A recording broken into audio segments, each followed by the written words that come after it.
दूर्भिर्युक्ता चतुर्भिः स्फटिकमणिमयीम् अक्षमालां दधाना हस्तेनैकेन पद्मं सितमपि च सुखं पुस्तकं चापरेण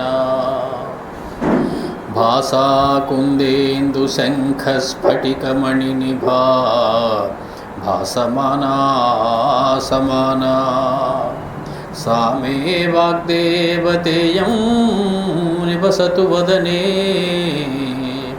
सर्वदा सुप्रसन्ना सा मे वाग्देवतेयं निवसतु वदने सर्वदा सुप्रसन्ना.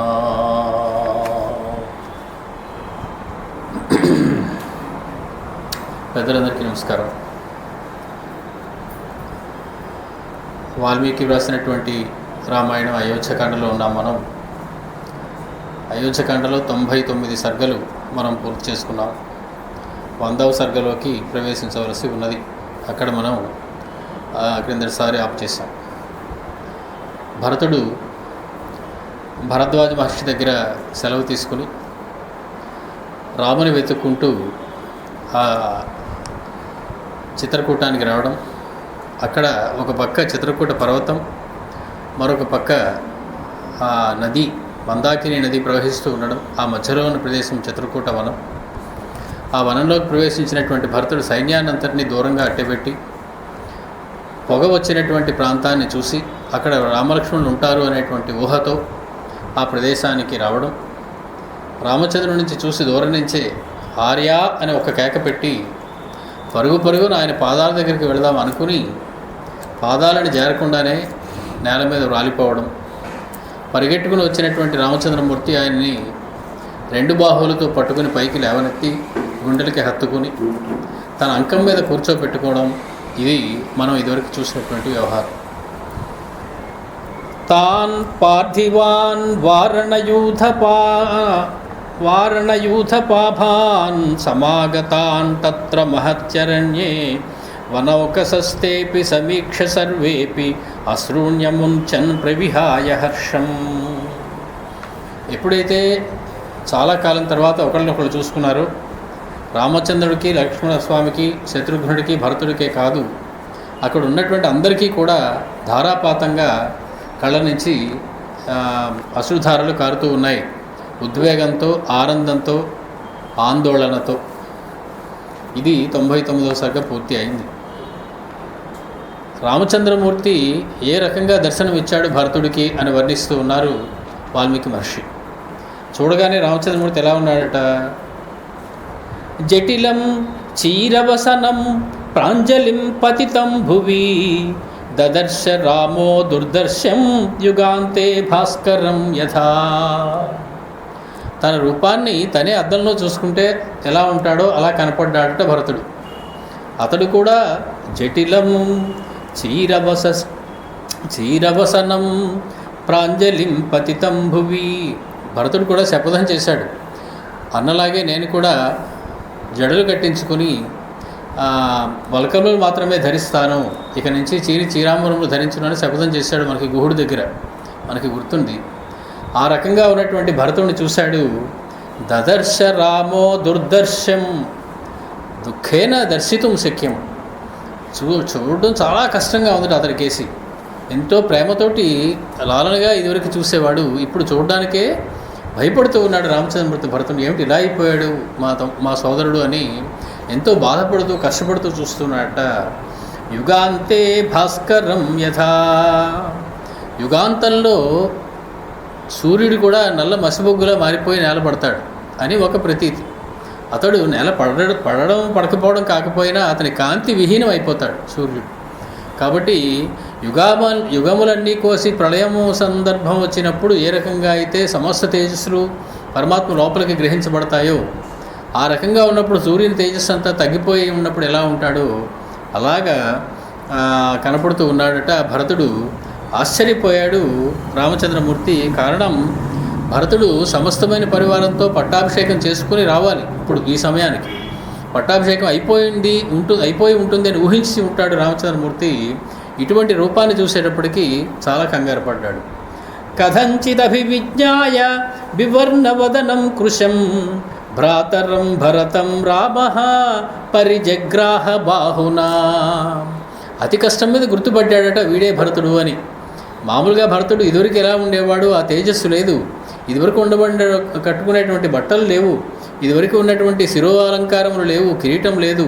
ఇప్పుడు అటువంటి భరతుడిని కథంచిత్ అభివిజ్ఞాయ, మిక్కిలి కష్టంతో అతన్ని గుర్తుపడ్డాడు, ఇతడు నా సోదరుడు భరతుడు అని.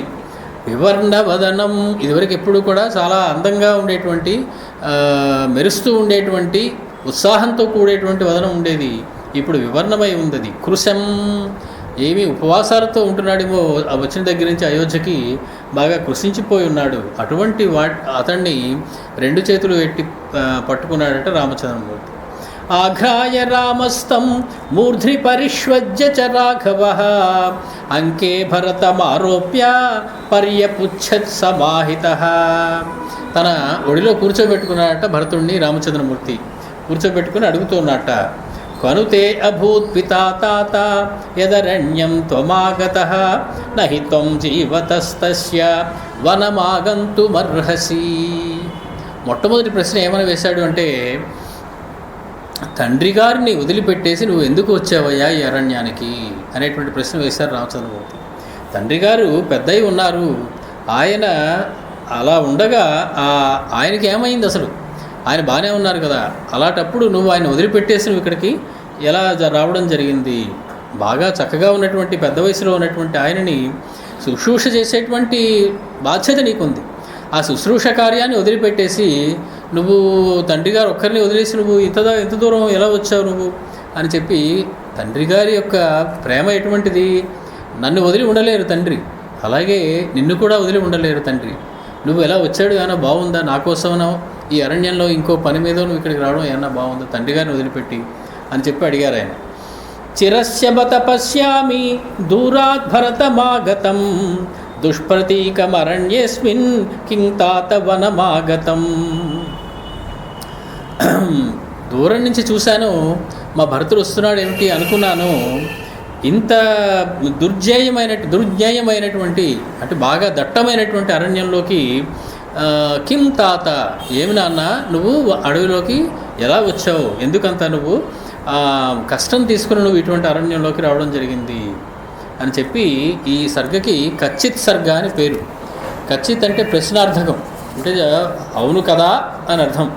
ఇది సుమారు మనకి 76 శ్లోకాలతోటి నిండినటువంటి సుదీర్ఘమైనటువంటి ఒక ఘట్టం. ఈ ఘట్టం కథ ఏమీ ఉండదు ఇందులో, కానీ సమస్తమైనటువంటి రాజధర్మాలు ఎలా ఉండాలో మనకి రామస్వామి భరతుడికి అడుగుతాడు. అంటే రాముడు కనుక పాలిస్తే ఎలా ఉంటుందో మనం ఊహించవచ్చు ఈ ప్రశ్నలను బట్టి. ఈ ప్రశ్నలన్నీ అడిగి రామచంద్రమూర్తి నువ్వు ఇలా ఉంటున్నావా, ఇలా చేస్తున్నావా అని అడుగుతున్నారంటే, రాముడు రాజ్యం చేస్తే అలా ఉంటాడు, అలా చేస్తాడు. అది చెప్పడం, రామరాజ్యం ఎలా ఉండబోతుందో మనకు తెలియాలన్నా కూడా ఈ ప్రశ్నలన్నింటినీ మనం చూడవలసి ఉంటుంది. అంతేకాదు ఈ ప్రశ్నల వల్ల ఏ సృష్టిలో ఎక్కడైనా సరే, ఏ దేశంలో అయినా సరే రాజు అన్నటువంటి వాడు ఎలా ఉండాలి అనేటువంటి దానికి మనకి సమాధానాలు దొరుకుతాయి. ఆయన మొదటి ప్రశ్న అడుగుతున్నాడు, కచ్చిద్ధారయతే తాత రాజాయత్వమిహాగతః కచ్చిన్న దీనః సహసా రాజా లోకాంతరంగతః.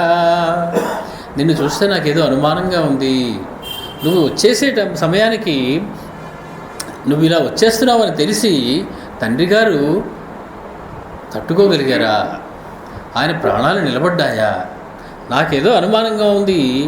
దీనుడై మన తండ్రి అయినటువంటి దశరథ మహారాజు గారు లోకాంతరంగతః కిం కచ్చిత్, లోకాంతరంగానే వెళ్ళిపోలేదు కదా, అంటే తండ్రి మరణించలేదు కదా, నాకెందుకు భయంగా ఉంది అని అడిగారు మొదటి ప్రశ్న తండ్రి గారి గురించి. కచ్చిత్ సౌమ్య నతే రాజ్యం భ్రష్టం బాలస్య శాశ్వతం కచ్చిత్ శుశ్రూషసే తాత పితరం సత్య విక్రమం. నిన్ను చూస్తుంటే నువ్వు బాలుడివి, శిశువువి, రాజ్యాన్ని రక్షించుకునేటువంటి సామర్థ్యం నీకు ఇంకా పూర్తిగా ఉందో లేదో నాకు అనుమానం. నీకు రాజ్యంగానే నష్టం అవ్వలేదు కదా, నేను ఇలా అరణ్యానికి రావడం చూసి శత్రురాజులు ఎవరో దండెత్తి తండ్రి గారు ముసలివారై ఉన్నారని తెలిసి నిన్ను ఓడించి రాజ్యాన్ని వాళ్ళు కనుక తీసుకుని పోలేదు కదా, అందుకని నువ్వు కట్టుబట్టలతో ఇలాగా ఈ వలకలు వాళ్ళని ధరించి నువ్వు అడవికి వచ్చేలేదు కదా కొంపతీసి. అంటే అయోధ్య క్షేమంగా ఉందా, రాజు క్షేమంగా ఉన్నాడు అనేది మొట్ట ప్రశ్న. రెండవది, నీకు రాజ్యం నష్టపోలేదు కదా, నువ్వు రాజ్యం మన చేతిలోనే ఉంది కదా. కచ్చిత్ శుశ్రూషసే తాత పితరం సత్యవిక్రమం. సత్యవిక్రముడు అయినటువంటి రాముడిని సత్యపరాక్రముడు అంటాం.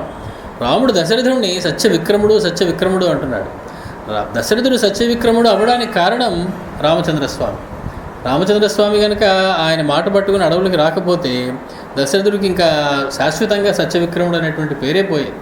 కాబట్టి సత్యవిక్రముడైనటువంటి తండ్రికి నువ్వు జాగ్రత్తగా శుశ్రూష అది చేస్తున్నావు కదా. ఒక్క మాట చెప్పు నాకు. కచ్చిత్ దశరథో రాజా కుశలీ సత్యసంగరః రాజసూయాశ్వమేధానాం ఆహర్తా ధర్మ నిశ్చయః. నువ్వు కొంపదీసి నాకేదో దుర్వార్త చెప్పడానికి రాలేదు కదా ఇక్కడికి. ఒక్క మాట చెప్పు, మన తండ్రి దశరథుడు కుశలియేనా? కచ్చిత్ దశరథో రాజా కుశలి, కచ్చిత్ రాజా సత్యసంగరః కుశలి. సత్యసంగరుడైనటువంటి రాజు అయినటువంటి మన తండ్రి దశరథ మహారాజు గారు క్షేమంగా ఉన్నారా లేదా? ముందు నాకు అది చెప్పు. ఎటువంటి తండ్రి? రాజసూయ అశ్వమేధానాం ఆహర్త, అనేకమైనటువంటి యజ్ఞములు యాగాలు చేసినటువంటి ఆయన. ధర్మనిశ్చయ,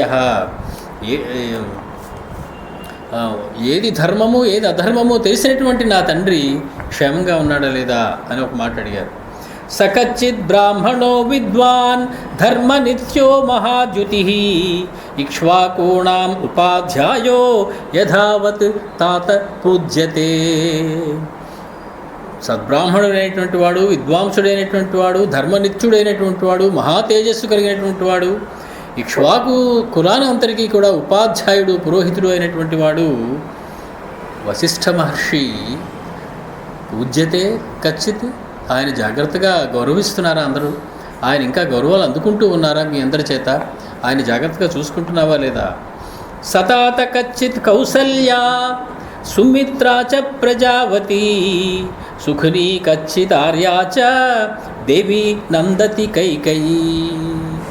రామచంద్రమూర్తి మాట్లాడితే అలా మాట్లాడతారు చూడండి. ఆయన కౌసల్యకి విశేషణం ఏమీ వేయలేదు తన సొంత తల్లికి. సుమిత్రకు ఒక చిన్న విశేషణం వేశారు, ప్రజావతి అంటే సంతానవతి అయినటువంటి సుమిత్ర క్షేమంగా ఉందా? సంతానవతి సుమిత్రేనా మరి కౌసల్య కాదా, కైకేయి కాదా? ఒక కొడుకు కాదు, ఒక కన్ను కాదు అని మనకు చెప్తారు ఒక సామెత. కాబట్టి ఆవిడకి ఇద్దరు కొడుకులు కాబట్టి ప్రజావతి అనేటువంటి విశేషణం ఆయన సుమిత్రకే వేశారు, తన తల్లికి వేసుకోలేదు. కచ్చిత్తాత కౌసల్యా సుమిత్రా చ ప్రజావతి సుఖినీ కచ్చితార్యా చ దేవి నందతి కైకయీ. ఆర్య అయినటువంటి కైకేయీ దేవి సుఖంగా ఉన్నదా, సంతోషపడుతూ ఉన్నదా, ఆనందంగా ఉన్నదా? ఆర్య అనేటువంటి విశేషణం కైకేయికి వేస్తే అర్థం తన తల్లి కంటే ఎక్కువ పూజ్యురాలు ఆవిడ. ఎప్పుడు కూడా తన తల్లి దగ్గర కన్నా కైకేయి ఇంట్లోనే ఎక్కువసేపు పెరిగారు రామచంద్రమూర్తి. చిన్నప్పటి నుంచి కైకేయి కూడా భరతుడి కంటే ఎక్కువ ప్రేమ చూపించింది రామచంద్రమూర్తి మీద. వాళ్ళిద్దరికి అంతటి అన్యోన్యమైనటువంటి అనుబంధం రాముడికి కైకేయికి. కాబట్టి ఆ పినతల్లి అయినప్పటికీ కూడా ఆవిడ్ని కచ్చిదార్యా చ దేవీ నందతి కైకయీ కచ్చిత్ వినయ సంపన్న కులపుత్రో బహుశ్రుత అనసూయు అనుద్రష్ట సత్కృతస్తే పురోహిత. ఇక్ష్వాకుల కుల పురోహితుడైనటువంటి సుయజ్ఞుడు అనేటువంటి వాడు ఉన్నాడు. ఆ సుయజ్ఞుడు వినయ సంపన్న, చాలా వినయవంతుడు. కులపుత్ర, సత్కులంలో పుట్టినటువంటి వాడు. బహుశ్రుత, చాలా వేదాంగములన్నీ కూడా నేర్చుకున్నటువంటి వాడు. అనసూయు, ఏమాత్రం ఎవరి మీద అసూయలేనటువంటి వాడు. అంటే సర్వసద్గుణ సంపన్నుడు అయినటువంటి అనుద్రష్ట. అనుద్రష్ట అంటే పర్యవేక్షకుడు. ఏదైనా యజ్ఞం యాగం అది జరుగుతున్నప్పుడు కులపురోహితుడు అనుద్రష్ట కింద ఉంటాడు. అతడు అన్నీ పర్యవేక్షించి అన్ని చూస్తూ ఉంటాడు, ఏర్పాట్లన్నీ ఎలా జరుగుతున్నాయి, ఏది ఎక్కడ ఉండాలి, ఎలా చేయాలని చెప్తూ ఉంటాడు. అటువంటి పురోహిత సత్కృతస్తే కచ్చిత్, అటువంటి పురోహితుడైనటువంటి సుయజ్ఞుడు నీ చేత బాగా సత్కరించబడుతూ ఉన్నాడా? కచ్చిదగ్నిషుతే యుక్తో విధిజ్ఞో మతిమాన్ రుజుః ఉతంచ హోష్యమాణంచ కాలే వేదయతే సదా. కచ్చిదగ్నిషుతే యుక్తః, నువ్వు అగ్ని కార్యాలయందు చాలా సావధానంగా ఉంటూ ఉన్నావా? అగ్ని కార్యాలు చేసేటప్పుడు చాలా మెలకువతోటి ప్రవర్తిస్తూ ఉన్నావా? ఎక్కడ ఏ లోపం లేకుండా మంత్రానికి కానీ చేసేటువంటి క్రియకి కానీ. విధిజ్ఞో మతిమాన్ రుజుః, మనకు ఉన్నటువంటి పెద్దలు ఇద్దరు ఉన్నారు, సుయజ్ఞుడు వశిష్ఠుడు. వీళ్ళిద్దరూ కూడా ఇటువంటి పెద్దలు విధిజ్ఞ, బాగా విధి విధానములు తెలిసినటువంటి వాళ్ళు. అతడు యజ్ఞాలు చేయించడంలో బాగా నేర్పరి అయినటువంటి వాడు. మతిమాన్, చాలా తెలివైనటువంటి వాడు. రుజుహు, ఆర్జవం కలిగినటువంటి వాడు. అంటే ముందొక మాట వెనకొక మాట చెప్పే రకం కాదు. ఆయన ఏది ఎలా చేయించాలో ఎలా చేయాలో వేదంలో ధర్మశాస్త్రాలు ఎలా ఉందో అలాగే చెప్పేటువంటి వాడు. ఉతంచ హోష్యమాణంచ కాలే వేదయతే సదా, నీకు వారు జ్ఞాపకం చేస్తూ ఉన్నారా? ఏ సమయంలో ఏ యజ్ఞం చేయాలో ఎటువంటి పూజ చేయాలో వాళ్ళు నీకు జ్ఞాపకం చేస్తూ ఉన్నారు కదా. జాగ్రత్తగా నువ్వు వాడు చెప్పినట్టుగా అన్నీ ఆచరిస్తూ ఉన్నావు కదా. కచ్చిత్ దేవాన్ పితృన్ మాతృన్ గురూన్ పితృసమానపి వృద్ధాంశ్చ తాత వైద్యాంశ్చ బ్రాహ్మణాంశ్చ అభిమన్యసే, వీళ్ళందరినీ బాగా గౌరవిస్తూ ఉన్నావు కదా అని ఒక లిస్ట్ చదివాడు. ఏమిటిది? దేవాన్, దేవతలందరినీ గౌరవిస్తూ ఉన్నావు కదా అంటే చేయవలసినటువంటి దేవరుణం తీర్చుకోవలసినటువంటి భాగంగా యజ్ఞయాగాది క్రియలు అవన్నీ చేస్తూ ఉన్నావు కదా. పితృదేవతల్ని బాగా నువ్వు సంతోషపెడుతూ ఉన్నావు. తర్పణాలు అవి ఏ రోజుకి ఆ రోజు పితృదేవతలకు విడవడం అనేది ఒక ధర్మం. కాబట్టి నీ యొక్క నిత్యానుష్ఠానంలో భాగంగా వాళ్ళకి చేసేటువంటి పితృతర్పణాలన్నీ కూడా నువ్వు జాగ్రత్తగా చేస్తున్నావు లేదా. మాతృన్, తల్లులని, గురూన్, మన గురువులందరినీ, పితృ సమానపి, అనేక మంది తండ్రితో సమానమైనటువంటి వాళ్ళు ఉన్నారు, తండ్రికి స్నేహితులైనటువంటి వాళ్ళు, వాళ్ళందరినీ. వృద్ధాంశ్చ, వృద్ధులంటే 3 రకాలుగా ఉంటారు. జ్ఞానవృద్ధులు ఉంటారు, వయోవృద్ధులు ఉంటారు, శీలవృద్ధులు ఉంటారు. ఈ రకరకమైనటువంటి వృద్ధులతో నిండి ఉంటుంది అయోధ్యానగరం అంతా. కాబట్టి వృద్ధులందరినీ కూడా నువ్వు గుర్తించి వాళ్ళకి ఇవ్వవలసినటువంటి గౌరవాన్ని ఇస్తున్నావా లేదా. వైద్యాంశ్చ, వైద్యులందరినీ జాగ్రత్తగా చూస్తున్నావా లేదా. వైద్యుడు అనేటువంటి మాటకి రోగాల్ని తగ్గించేవాడు అనేటువంటి అర్థం లేదు అసలు. విద్ జ్ఞానే అనేటువంటి ధాతువు నుంచి వచ్చింది వైద్య శబ్దం. జ్ఞానము కలిగినటువంటి వాడు అని అర్థం. నిజంగా ఇవాళ వాడే వైద్య పదంలో ఎంతమందికి జ్ఞానం ఉందో నేనైతే చెప్పలేను, కానీ ఆ పదానికి మాత్రం అర్థం జ్ఞానం కలిగి ఉన్నవాడు అనేటువంటి మాటే అర్థం. కాబట్టి జ్ఞానం కలిగి ఉన్న వాళ్ళందరినీ జాగ్రత్తగా చూస్తున్నావా లేదా. బ్రాహ్మణాం, బ్రహ్మజ్ఞానం కలిగి ఉన్నటువంటి పెద్దలు ఎంతోమంది వీధుల్లో నడయాడుతూ ఉంటారు అయోధ్య నగరంలో. వారందరూ కనపడగానే నువ్వు పాదాభివందనం చేసి వారిని గౌరవిస్తున్నావా లేదా అని చెప్పి ఆయన అడుగుతూ ఉన్నారు. విశ్వస్త్రవర సంపన్నం అర్థశాస్త్ర విశారదం సుధన్వానం ఉపాధ్యాయం కచ్చిత్వం తాత మన్యసే. మహారాజులకి పర్సనల్ ట్రైనర్స్ అని కొందరు ఉంటారు.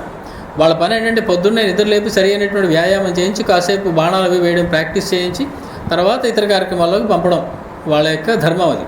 కాబట్టి అటువంటి వాళ్ళు ఇష్యు అస్త్రవర సంపన్నం అర్ధశాస్త్ర విశారదం. కొంతమంది ఎకనామిక్స్ బాగా తెలిసిన వాళ్ళు ఉంటారు. రాజధర్మాన్ని వాళ్ళలో చిట్టా పద్దులు లెక్కలు అవి చేసి పన్నులు ఎంత వస్తున్నాయి, రాబడి ఎంత ఉంది, వీళ్ళకి ఎంతవరకు పన్ను వేయచ్చు, ఈ డబ్బుని వచ్చిన పన్ను ద్వారా వచ్చినటువంటి డబ్బును దేనికి ఖర్చు పెట్టాలి, ఇటువంటి ఎకనామిక్ ప్లానింగ్ చేసేటువంటి వాళ్ళు కొందరు ఉంటారు. వాళ్ళు కాసేపు క్లాస్ తీసుకుంటారు నిద్ర లేవగానే. ఇవన్నీ రాజు యొక్క దినచర్యలో భాగం. కాబట్టి విశ్వస్త్రవర సంపన్నం అర్థశాస్త్ర విశారదం సుధన్వానం ఉపాధ్యాయం కచ్చిత్వం తాత మన్యసే. నీ చేత బాణాలు ప్రాక్టీస్ చేయించేటువంటి ధనుర్విద్యని నీకు అభ్యాసం ఇచ్చేటువంటి గురువుల్ని నువ్వు జాగ్రత్తగా చూసుకుంటున్నావా లేదా. కచ్చిదాత్మసమాశూరాః శృతవంతో జితేంద్రియాః కులీనాశ్చంగితజ్ఞాశ్చ కృతాస్తే తాత మంత్రిణః. ఒక ప్రభుత్వం మారిపోయి ఇంకో ప్రభుత్వం రాగానే అందులో ఉన్న మంత్రులందరినీ తీసేసి కొత్త మంత్రులను వేసుకుంటారు. అలాగా నీకు పట్టాభిషేకం అయ్యింది, ఇప్పుడు నువ్వు రాజు అయ్యావు, నువ్వు సరి అయినటువంటి మంత్రుల్ని పెట్టుకున్నావా నీ దగ్గర. ఎలా ఉండాలి వాళ్ళు? ఆత్మసమాహ, నీకు ఎంతో ప్రాణంతో సమానమైనటువంటి వాళ్ళనే పెట్టుకోవాలి నువ్వు మంత్రులుగా. శూరాహ శూరులై ఉండాలి, శృతవంతః బాగా వేదాంగాది జ్ఞానం కలిగినటువంటి వాళ్ళై ఉండాలి, జితేంద్రియాః వాళ్ళు చిన్న చిన్న వాటికి లోభాలకి లోబడిపోయేటువంటి వాళ్ళు కాకూడదు, జితేంద్రియులై ఉండాలి. కులీనాశ్చ ఇంగితజ్ఞాశ్చ, కులీనాహ అంటే సత్కులములో పుట్టినటువంటి వాళ్ళై ఉండాలి. అలాగే ఇంగితజ్ఞాశ్చ, ఇంగితము అంటే అవతలవాడు ఆలోచించేటువంటి దాన్ని ముందుగానే ఊహించగలిగేటువంటి ప్రజ్ఞ. కాబట్టి వాళ్ళు ఇంగితజ్ఞులై ఉన్నారా అంటే నీ మనసులో ఏముందో తెలుసుకుని దానికి అనుగుణంగా ప్రవర్తించేటువంటి మంత్రులను నువ్వు పెట్టుకున్నావా లేదా? నువ్వు ఇప్పుడు పెట్టుకునేటువంటి మంత్రులందరికీ ఈ క్వాలిఫికేషన్స్ అన్నీ ఉన్నాయా? ఒకటి ఆత్మసమాహ అవ్వాలి, శూరాహ అవ్వాలి, శృతవంతః అవ్వాలి, జితేంద్రియాః అవ్వాలి, కులీనాః అవ్వాలి, ఇంగితజ్ఞాః అవ్వాలి. ఇటువంటి క్వాలిఫికేషన్స్ ఉన్న వాళ్ళని తెచ్చుకుని నువ్వు మంత్రులుగా పెట్టుకున్నావా లేదా? మంత్రో విజయమూలం హి రాజ్ఞాం భవతి రాఘవ, సుసంవృతో మంత్రధరైః అమాత్యైః శాస్త్రకోవిదైః. మంత్రులే రాజు యొక్క విజయానికి మూలం. సరి అయినటువంటి మంత్రి ఉంటేనే రాజు విజయాన్ని సాధిస్తాడు. కాబట్టి శాస్త్ర కోవిదులైనటువంటి బాగా ప్రజ్ఞ కలిగినటువంటి వాళ్ళ చేత నువ్వు చుట్టూ వారుకోబడి ఉన్నావా లేదా? నీ చుట్టూ ఉండేటువంటి వాళ్ళు అందరూ అటువంటి వాళ్ళే ఉన్నారా లేదా? కచ్చిత్ నిద్రావశం నైషీహి కచ్చిత్ కాలే ప్రబుద్ధసే. వేళకి నిద్రపోతున్నావా నాన్న? పెందరాళ్ళే నిద్రలు వేస్తున్నావా నాన్న? కొత్తగా రాజరికం వచ్చేటప్పటికి రకరకాల భోగాలు వస్తాయి. ఆ భోగాలతోటి రాత్రి తెల్లవారులు గడుపుతూ ఉంటే నిద్ర లేవడం ఆలస్యం అవుతుంది.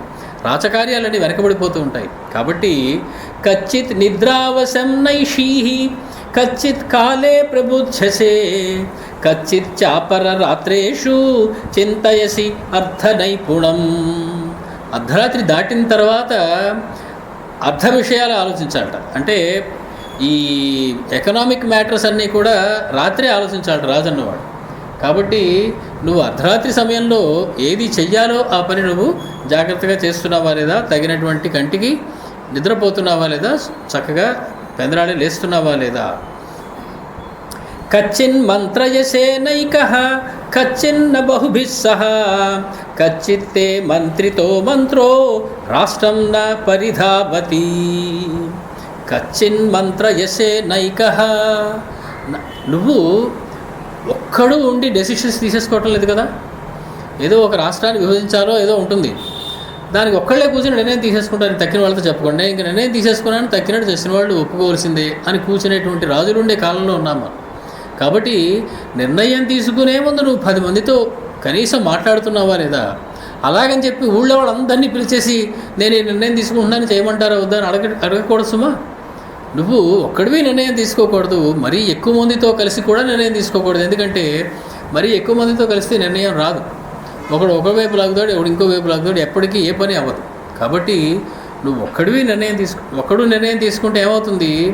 వాడికి ఏదో ఒక కాలంలో ఏదో ఒక తప్పుడు ఆలోచన కనుక వచ్చినట్లయితే అదే ఖచ్చితమైనదైనటువంటి భ్రమలో పడిపోయేటువంటి ప్రమాదం ఉంటుంది. కాబట్టి కచ్చిత్ మంత్రయసేనైకః కచ్చిన్న బహుభిః సహ కచ్చిత్తే మంత్రితో మంత్రో రాష్ట్రం న పరిధావతి. నీవు అనుకున్నట్లుగా నీ చెప్పు చేతలలో రాజ్యం ఉంటుందా లేదా నీవు చేయి దాటిపోయేది వ్యాపించిపోతుందా? అంటే ఇంకా నేను గవర్న్ చేయలేను, నాకు హోల్డ్ లేదు వీళ్ళ మీద అనేటువంటి సిచ్యువేషన్ అన్న వస్తుందా? అటువంటిది ఏం లేదు కదా. నువ్వు జాగ్రత్తగా వాటిని సంరక్షించుకుంటూ నువ్వే పరిపాలిస్తున్నావు కదా. కచ్చిదర్థం వినిశ్చిత్య లఘుమూలం మహోదయం క్షిప్రమారభసే కర్తుం న దీర్ఘయసి రాఘవ. కొన్ని ప్రాజెక్ట్స్ ఉంటాయి, ఆ ప్రాజెక్ట్స్ ఎక్కువ డబ్బు ఖర్చు అవ్వదు, కానీ అవి అత్యద్భుతమైనటువంటి ఫలితాలను ఇస్తాయి. అలాగే తక్కువ ఖర్చుతోటి ఎక్కువ ఫలితాలను ఇచ్చేటువంటి ప్రణాళికలు ఏమైనా ఉంటే వాటిని క్షిప్రమారభసే కర్తు వెంటనే ప్రారంభం చేయాలి. వాటి విషయంలో నా దీర్ఘయసి రాఘవ, చిన్న దీర్ఘయసి, వాటి ఊరికే ప్రొలాంగ్ చేసి డెసిషన్ తీసుకోకుండా ఏ నిర్ణయం తీసుకోకుండా ఒక మంచి ప్రాజెక్ట్ని నువ్వు అలా డిలే చేసుకుంటూ రావటం లేదు కదా. చేయడం వల్ల రెండు నష్టాలు. ఒకటి, ఆ ప్రాజెక్ట్ ఎప్పటికీ పూర్తవదు. 2, అనుకున్న ఖర్చుకి 10 రెట్లు 15 రెట్లు ఎక్కువ ఖర్చు అయిపోతుంది కొన్నాళ్ళు ఆలస్యం చేసినట్లు. కాబట్టి తక్కువ ఖర్చుతోటి లఘుమూలం మహోదయం, తక్కువ పెట్టుబడితోటి ఎక్కువ లాభం కలిగేటువంటి ప్రాజెక్ట్స్ లాంటివి ప్రణాళికలు నువ్వు వెంటనే అమలు జరుపుతున్నావా లేదా? కచ్చిత్తే సుకృతాన్యేన కృతరూపాణి వా పునః విదుస్తే సర్వకార్యాణి న కర్తవ్యాని పార్థివాః. నేను బాగా ఒక మంచి పని చేస్తే నేను ఈ మంచి పని చేశానని ఊరికే డబ్బాలు కొట్టుకుని అడ్వర్టైజ్మెంట్ చేసుకోవటం లేదు కదా. అసలు ఏనాటి రామాయణం అది, ఏనాటి మనం రాసేసినటువంటి వాల్మీకి మహర్షి చేసిన చిన్న పనిని అతిపెద్దగా చెప్పుకుంటూ నువ్వు దానికి ప్రచారాన్ని ఆశించటం లేదు కదా. కచ్చిన్న తర్కైర్యుక్త యుక్త వా ఏ చేప్యపరికీర్తితాః త్వయా వా తవ వా మాత్యైః బుధ్యతే తాత మంత్రితం. ఒక నిర్ణయాన్ని తీసుకునే ముందు సరి అయినటువంటి విధి విధానాలని నువ్వు పాటిస్తూ ఉన్నావా లేదా, దానికి సంబంధించినటువంటి మంచి చెడుల గురించి నువ్వు చక్కగా తర్కించుకుంటూ ఉన్నావా లేదా, అటువంటి వారితోటి నువ్వు నిర్ణయాన్ని తీసుకుంటున్నావా లేదా, అటువంటి అమాత్యులతోటి నువ్వు నీ యొక్క మనసులోని భావాల్ని పంచుకుంటున్నావా లేదా. కచ్చిత్ సహస్రాత్ మూర్ఖాణం ఏకమిచ్చసి పండితం పండితోప్యర్ధకుచ్ఛ్రేషు కుర్యాత్ నిశ్రేయసం మహత్. 1000 మంది మూర్ఖుల కన్నా ఒక పండితుడు గొప్ప అనేటువంటి మాట ఉన్నది. కాబట్టి నువ్వు మూర్ఖులను ఎక్కువ మందిని పెట్టుకుని పండితుని దూరం చేసుకోకు. ఒక్క పండితుడినైనా పెట్టుకో, 1000 మంది మూర్ఖులు పోయినా పర్వాలేదు అనుకున్నప్పటికీ అటువంటి పండితుడు వాడికి గనక ధనలోభం కానీ మరొకటి కానీ ఉంటే నిన్ను ముంచేస్తాడు వాడు. కాబట్టి పండితుడు కదా అని తీసుకున్నంత మాత్రాన అతడు వల్ల పూర్తిగా క్షేమమే జరుగుతుంది అనేటువంటి అవకాశం లేదు. పండితులు ఎంతమంది ఎన్ని రకాలుగా ప్రవర్తిస్తూ ఉన్నారో మనం చూస్తూ ఉన్నాం. కాబట్టి ఫల సాధన కోసం ఉపయోగపడేటువంటి ఉపాయం కలిగినటువంటి వాళ్ళనే మనం దగ్గరికి తీసుకుంటూ ఉన్నామా లేదా. సహస్రాణ్యపి మూర్ఖాణం యద్యుపాస్తే మహీపతి అథవాప్యయుతాన్యేవ నాస్తి తేషు సహాయత.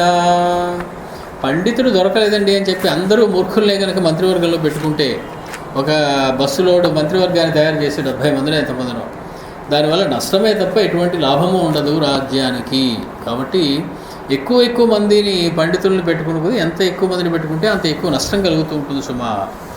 ఏకోప్యమాత్యో మేధావి శూరో దక్షో విచక్షణః రాజానం రాజమాత్రం వా ప్రాపయేత్ మహతీం శ్రియం. నీకు అత్యద్భుతమైనటువంటి శ్రేయస్సును కలిగించడానికి ఒక్క మనిషి చాలు. ఎలా ఉండాలి వాడు? మేధావి, శూరః, దక్షః, విచక్షణః. అటువంటి వాడు ఏం చేస్తాడు? ప్రాపయేత్ మహతీం శ్రియం. నీకు చాలా గొప్పదనాన్ని ఇస్తాడు వాడు, గొప్ప ఐశ్వర్యాన్ని ఇస్తాడు వాడు, నీకు గొప్ప సంపదని ఇస్తాడు, నీకు అన్ని కార్యాలు సాధించి పెడతాడు. ఈ మాట రామచంద్రుడు చెబుతున్నాడు. అంటే ఇటువంటి మంత్రి దొరికితే అని పెట్టుకుంటాడు. మా హనుమత్ స్వామి ఇటువంటి మంత్రి.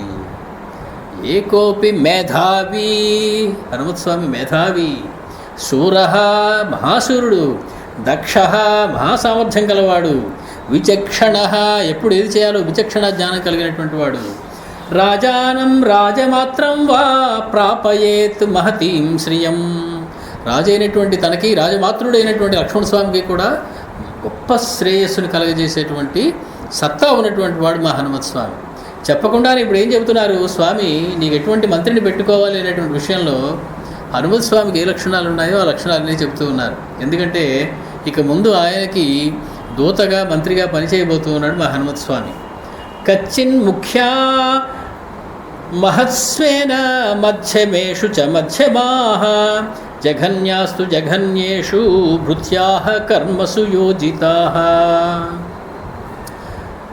రకరకాల క్యాడర్స్లో ఉంటారు మనం పెట్టుకునేటువంటి ఉద్యోగస్తులు.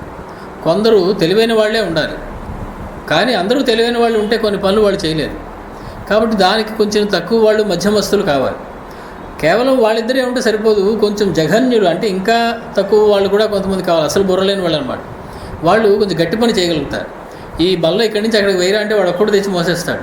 అదే మేధావి అనేటువంటి వాడిని నేను పండితుడిగా పెట్టుకున్నానని చెప్పి వాడిని ఏమయ్యే బల్లని ఇక్కడి నుంచి ఇక్కడికి మొయ్యి అంటే మొయ్యలేడు వాడు. కాబట్టి ఉత్తమ, మధ్యమ, అధమ స్థాయిల్లో ఉండేటువంటి రకరకములైనటువంటి పనులు చేయడానికి నీ దగ్గర ముఖ్యులు, మధ్యములు, జఘన్యులు అనేటువంటి భృత్యులు రకరకములుగా పనులు చేయడానికి రకరకములైనటువంటి మెంటల్ అండ్ ఫిజికల్ క్యాపబిలిటీస్ ఉన్నటువంటి భృత్యులు నువ్వు ఏర్పాటు చేసుకుంటూ ఉన్నావా? అమాత్యాన్ ఉపధాతీతాన్ పితృపైతా మహాన్ శుచీన్ శ్రేష్ఠాన్ శ్రేష్ఠేషు కచ్చిత్ త్వం నియోజసి కర్మసు. ఎటువంటి మంత్రులు పెట్టుకోవాలో తెలుసా భరత? నువ్వు ఉపధాతీన్ అంటే త్రికరణ శుద్ధి ఉండేటువంటి మంత్రులు పెట్టుకోవాలి.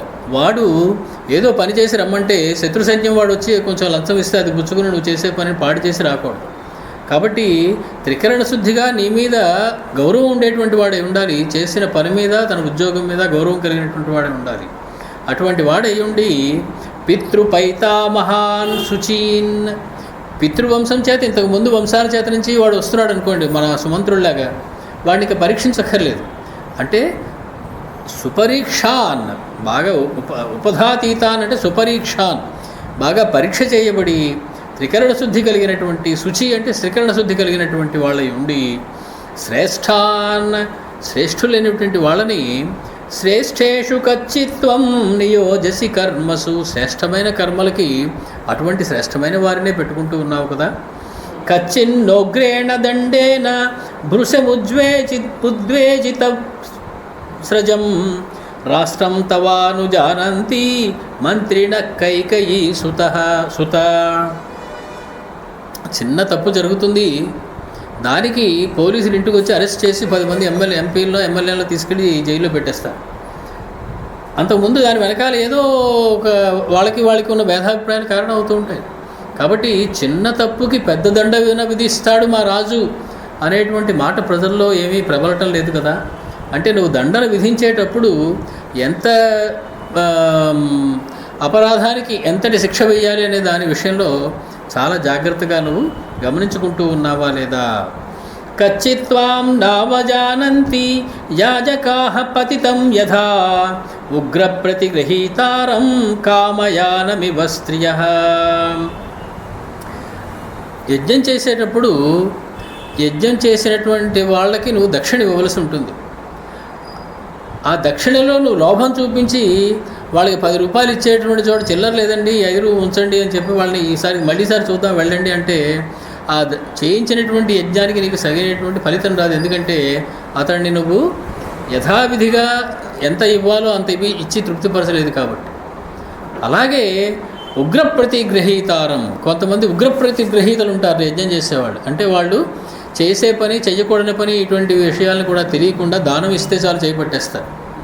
అటువంటి వాళ్ళని చాలా జాగ్రత్తగా ఉండాలి. యజ్ఞాలు వాటి వైపును రానివ్వకుండా ఉండాలి. కాబట్టి యజ్ఞం చేసేటప్పుడు వాళ్ళకి తగినంత ఎంత దక్షిణ ఇవ్వాలో అంత దక్షిణ ఇచ్చి వాళ్ళని సంతృప్తి పరుస్తున్నావా లేదా? వాళ్ళని నువ్వు అవమానించటం లేదు కదా, ఇవ్వలసిన దానికన్నా తక్కువ ధనాన్ని ఇచ్చి. ఉపాయ కుశలం వైద్యం భృత్య సందూషణే రతం శూరమైశ్వర్య కామంచ యో నహంతి సవధ్యతే. ఉపాయ కుశలం వైద్యం భృత్య దూషణే రతం, బాగా తెలివైనటువంటి వాడే జ్ఞానియే, కానీ కుటిల నీతిని ఉపయోగించేటువంటి వాడై ఉండి, అలాంటి వాడు కొంచెం సూర్యుడు కూడా అయి ఉంటే తనకు ఐశ్వర్యం కావాలి, రాజుగారి సింహాసనంలో నేను కూడా కూర్చోవాలి ఒకసారి అనేటువంటి ఆలోచన కనుక వాడికి వచ్చినట్లయితే అటువంటి వాడిని వెంటనే సంహరించాలి, లేకపోతే వాడే నేను సంహరిస్తాడు. అటువంటి వాళ్ళని నువ్వు జాగ్రత్తగా ఒక గంట కనిపెడుతున్నావా లేదా? కచ్చిద్ దృష్టశ్చ శూరశ్చ మతిమాన్ ధృతిమాన్ శుచిః కులీనశ్చానురక్తశ్చ దక్షః సేనాపతి కృతః.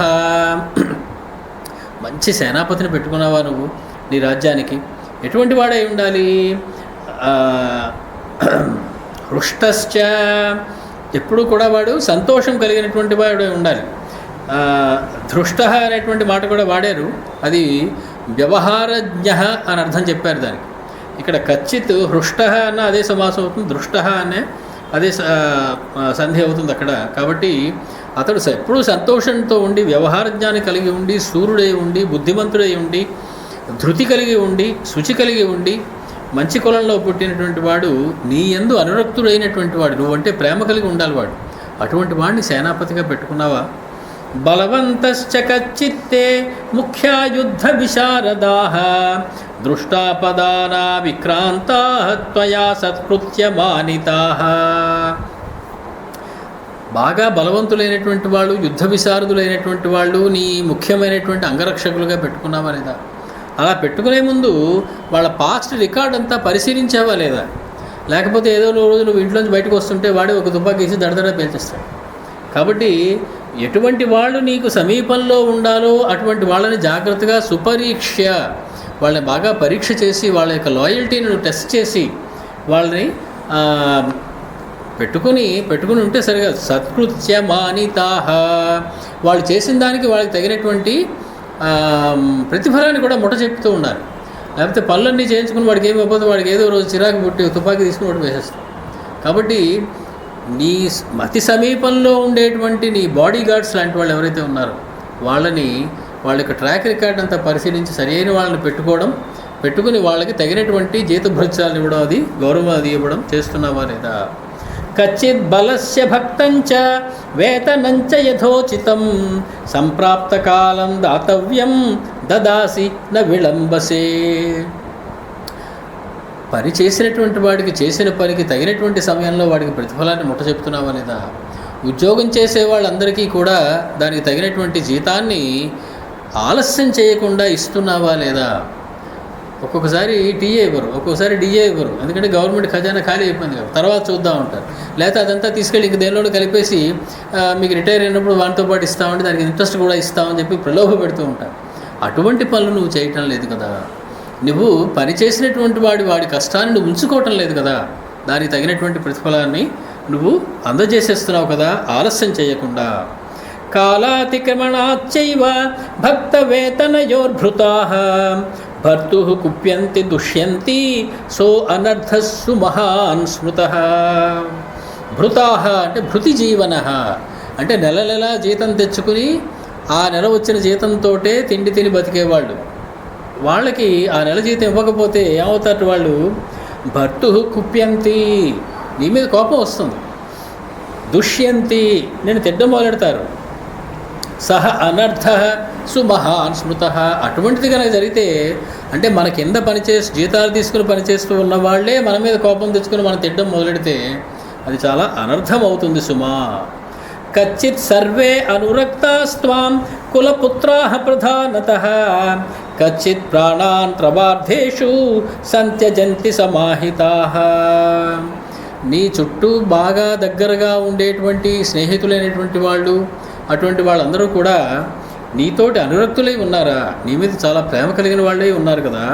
వాళ్ళు అవసరమైతే నీకోసం ప్రాణాలనైనా వదిలిపెట్టడానికి సిద్ధమైనటువంటి వాళ్ళే కదా. అటువంటి వాళ్ళనే నీ దగ్గరలో ఉంచుకుంటున్నావు కదా. కచ్చిత్ జ్ఞానపదో విద్వాన్ దక్షిణః ప్రతిభానవాన్ యథోక్తవాది దూతస్తే కృతో భరత పండితః. దూతగా పెట్టుకునేటువంటి వాడు యథోక్తవాది అయి ఉండాలి, అంటే మిథ్యావాది కాకూడదు. వాడు ఉన్నట్టు మాట్లాడగలగడం తెలిసిన వాడే ఉండాలి. అక్కడికి వెళ్ళి చూసొచ్చింది నీవు ఏమైనా అనుకుంటావేమో తప్పుగా చెప్పకూడదు, లేదా నువ్వు చెప్పమన్నది వాడేమైనా అనుకుంటాడేమో అనుకుని వాడికి తప్పుగా చెప్పకూడదు. మొత్తానికి ఇద్దరికి మధ్యన అంతరాయం పెరిగిపోతుంది దానివల్ల. కాబట్టి నువ్వు దూతగా పెట్టుకునేటువంటి వాడు సరి అయినటువంటి వాడేనా కాదా? జ్ఞానపదః విద్వాన్ దక్షిణః ప్రతిభానవాన్ యథోక్తవాదీ దూతస్తే కృతో భరత పండితః. రామచంద్రమూర్తి హనుమంతుడికి ఏమి చెప్పమన్నాడో అదే చెప్పాడు సీతాదేవితో. హనుమత్ స్వామి యథోక్తవాది. ఇప్పుడు అటువంటి వాడిని మంత్రిగా పెట్టుకున్నావా అంటున్నాడు. ఈ లక్షణాలన్నీ కూడా మనకి కిష్కింధ తర్వాత మనకి కనపడతాయి హనుమత్ స్వామిలో. అటువంటి వాడిని పెట్టుకుంటాడు రామచంద్రుడు. కాబట్టి నువ్వు కూడా అటువంటి వాడిని పెట్టుకున్నావా లేదా అని అడుగుతున్నాడు భరతుడిని. కచ్చిదష్టాదశాన్యేషు స్వపక్షే దశ పంచచ త్రిభిస్త్రిభిః అవిజ్ఞాతైః వేత్సి తీర్థాని చారకైః. నువ్వు గూఢచారుల్ని ఎక్కడెక్కడ పెట్టాలో అక్కడెక్కడ పెడుతున్నావా లేదా? శత్రుపక్షంలో 18 చోట్ల గూఢచారులు పెట్టాలట, స్వపక్షంలో 15 చోట్ల గూఢచారులు పెట్టాలట. ఇది శాస్త్రం చెప్పినటువంటి మార్గం. ఎక్కడ పెట్టాలట? అర్ధ సంచయం, డబ్బులు కలెక్ట్ చేసే చోట గూఢచారు ఉన్నాడట.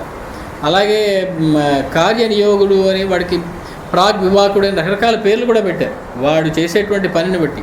కారాగారాధిపతి ఇంట్లో పెట్టాలట, సేనాధిపతి ఇంట్లో ఒక గూఢచారిని పెట్టాలట. ఇలాగా నువ్వు సేనాధ్యక్షుడి దగ్గర ఒకడు ఉండాలట, అలాగే కర్మాంతకుడి దగ్గర ఒకడు ఉండాలట, అలాగే ధర్మాధ్యక్షుడి దగ్గర ఒకడు, దండపాలుడి దగ్గర దుర్గపాలుడు, ఇలాగా రాష్ట్రాంతర పాలుడు, రకరకాల పేర్లు పెట్టారు వీళ్ళందరికీ, 18 మందికి. అలాగా శత్రుకూటములో ఉండేటి చోట్ల 18 చోట్ల నువ్వు సరి అయినటువంటి గూఢచారుని నియమించావా లేదా? అలాగే మన పక్షంలో 15 చోట్ల గూఢచారులను పెట్టాలి. మన పక్షంలో 3 చోట్ల గూఢచారులు ఉండకూడదట. ఎవరు? మంత్రి, పురోహిత, యువరాజు, వీళ్ళ దగ్గర గూఢచారులు పెట్టకూడదట. అంటే ఇంకా 18లో ఈ 3 తీసేస్తే 15 మిగులుతాయి. మన పక్షంలో 15 చోట్ల, శత్రుపక్షంలో 18 చోట్ల గూఢచారులు పెడుతున్నావా లేదా నువ్వు అని చెప్పి ఈయన అడుగుతూ ఉన్నాడు. అంటే శత్రుపక్షం యొక్క మంత్రి, పురోహిత, యువరాజుల దగ్గర కూడా మన గూఢచారులు ఉండాలి. వాళ్ళు ఏం ఆలోచిస్తున్నారో నీకు ముందుగా తెలిసిపోవాలి. కచ్చిద్ వ్యపాస్తాన్ నహితాన్ ప్రతియాతాంశ్చ సర్వదా దుర్బలాన్ అనవజ్ఞాయ వర్తసే రిపుసూదన. ఎప్పుడు కూడా మన దగ్గర ఉన్నటువంటి వాళ్ళని, వాళ్ళ యొక్క శక్తిని తక్కువగా అంచనా వేసి వాళ్ళని అవమానపరచడము అటువంటి చేసినట్లయితే వాడు మనకి శత్రువుగా మారతాడు. ఎప్పటికైనా నన్ను గుర్తించలేదు అనేటువంటి బాధ వాడికి ఉంటుంది. కాబట్టి అటువంటి పనులేమి నువ్వు చేయటం లేదు కదా. కచ్చిన్న లోకాయతికాన్ బ్రాహ్మణాన్ తాత సేవసే అనర్ధకుశలాహ్యతే బాలాహ పండిత మానినః. కొంతమంది ఉంటారు పండిత మానినః అంటే ఇదివరకు చెప్పుకున్నాం మనం, పండితం మన్యులు అనమాట. ఎవడు తనని తాను పండితుడు అనుకుంటాడో వాడు పండిత మానినః అంటే పండిత మన్యుడు అంటే వాడు మూర్ఖుడు అనమాట. అటువంటి మూర్ఖుల్ని నువ్వు మూర్ఖుడివి అని చెప్పడానికి వీల్లేదు. వాడు పండితుడిలో వేషం వేసి నటిస్తూ ఉంటాడు, మహాపండితులండి మీరు ఒక నమస్కారం పెట్టి పక్కకి వెళ్ళిపోవడమే. అంతేగాని వాడి దగ్గరికి చేరి నువ్వు మూర్ఖుడివి అని చెప్పడానికి ప్రయత్నిస్తే అది ఎప్పటికైనా వాడు మనకి ప్రమాదం కలుగజేస్తాడు. కాబట్టి ఎటువంటి వాళ్ళతో ఏ రకంగా నువ్వు ప్రవర్తించాలో ఆ రకంగా నువ్వు ప్రవర్తిస్తూ ఉన్నావా లేదా? ధర్మశాస్త్రేషు ముఖ్యేషు విద్యమానేషు దుర్బుధాః బుద్ధిమాన్ వీక్షకీం ప్రాప్య నిరర్ధం ప్రవదంతి తే. కొందరు శుష్క తర్కంతో మాట్లాడుతూ ఉంటారు, ఎతంటే పెతంటూ ఉంటారు, పెతంటే ఎతంటూ ఉంటారు. ఇలాంటి వాళ్ళతోటి నువ్వు చాలా జాగ్రత్తగా ఉండాలి. వాళ్ళు ఎంత పండితులైనా ఎంత గొప్పవాళ్ళైనా కావచ్చు. కాబట్టి అటువంటి వాళ్ళని నువ్వు ఎక్కడ ఉంచాలో అక్కడ ఉంటున్నావా లేదా? సప్రమాణంగా మాట్లాడే వాళ్ళనే నీ దగ్గర ఉంచుకుంటున్నావా లేదా? వీరైరధ్యుషితాం పూర్వం అస్మాకం తాతపూర్వకైః సత్యనామాం దృఢద్వారాం అస్యస్వరథ సంకులాం బ్రాహ్మణైః క్షత్రియైః వైశ్యైః స్వకర్మనిరతైః సదా జితేంద్రియైః మహోత్సాహైః వృతామార్యైః సహస్రశః ప్రాసాదైః వివిధాకారైః వృతాం వైద్యజనాకులాం కచిత్ సుముదితాం స్ఫీతాం అయోధ్యాం పరిరక్షసి. అయోధ్యా నగరాన్ని జాగ్రత్తగా రక్షిస్తూ ఉన్నావా నాయన?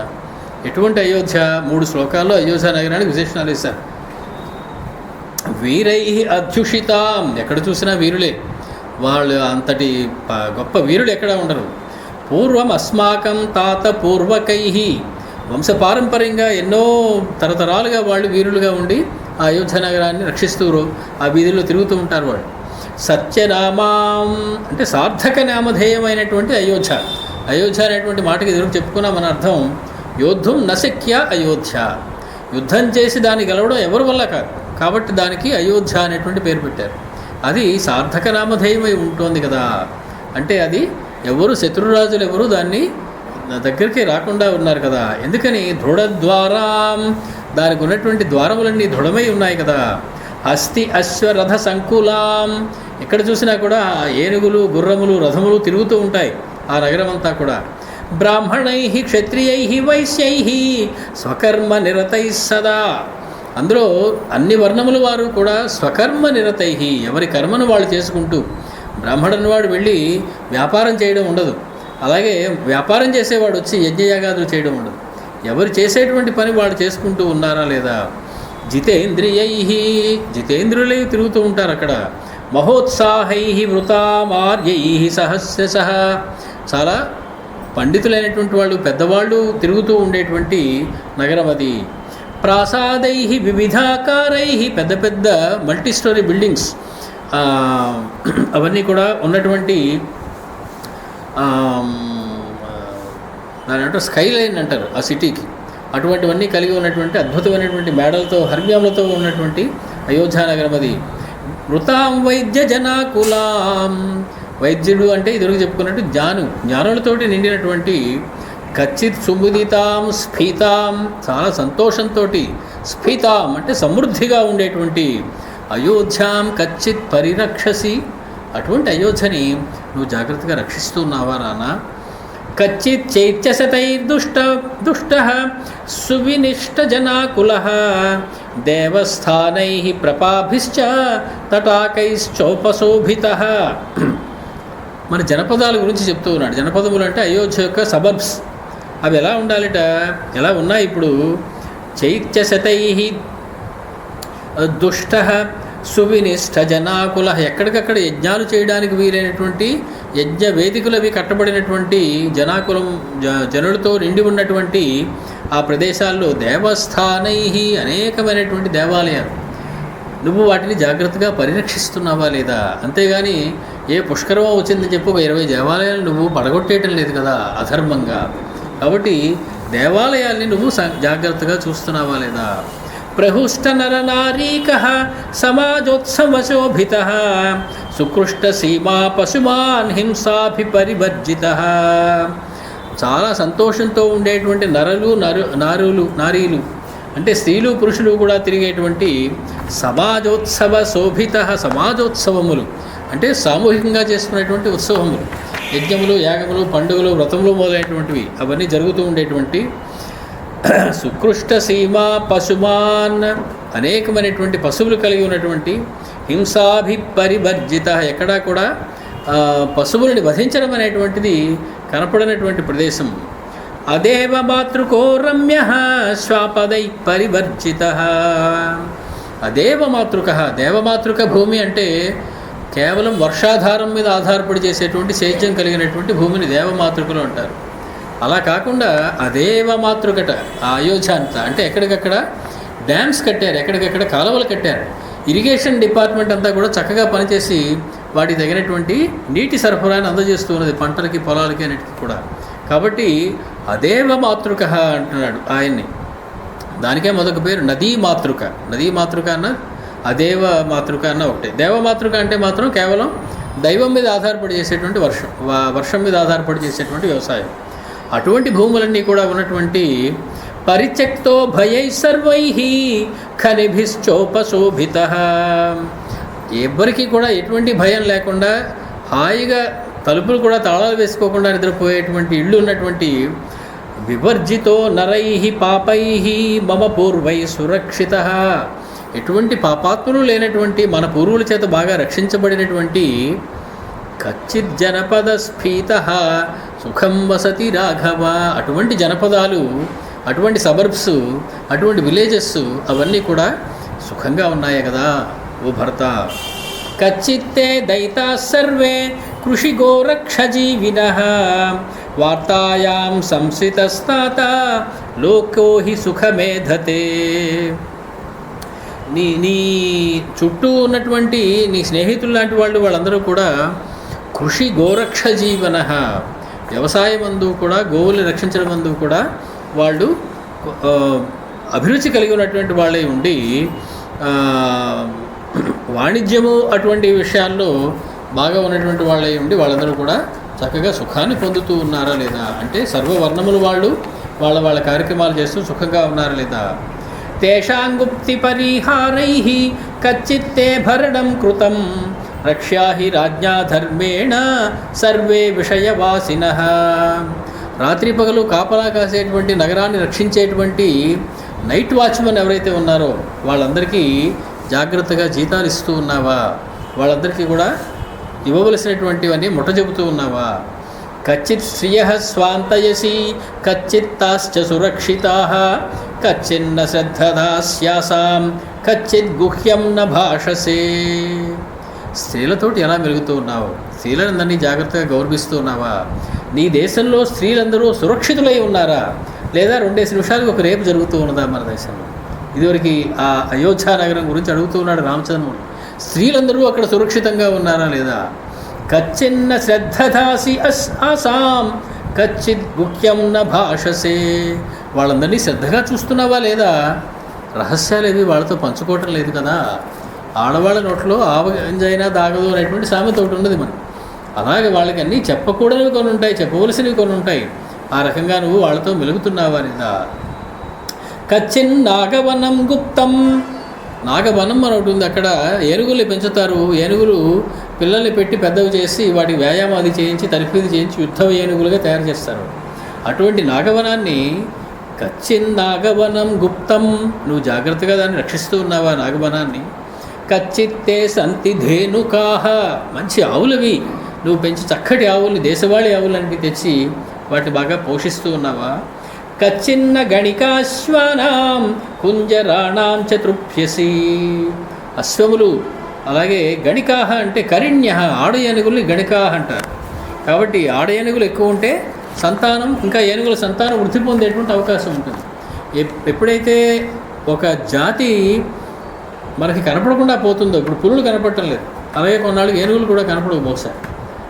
కారణం దానికి తగినటువంటి పోషణ ఉండేటువంటి ఏర్పాట్లు మనం చేసుకోలేకపోవడం. కాబట్టి ఆడు ఏనుగుల్ని జాగ్రత్తగా చూసుకుంటున్నావా?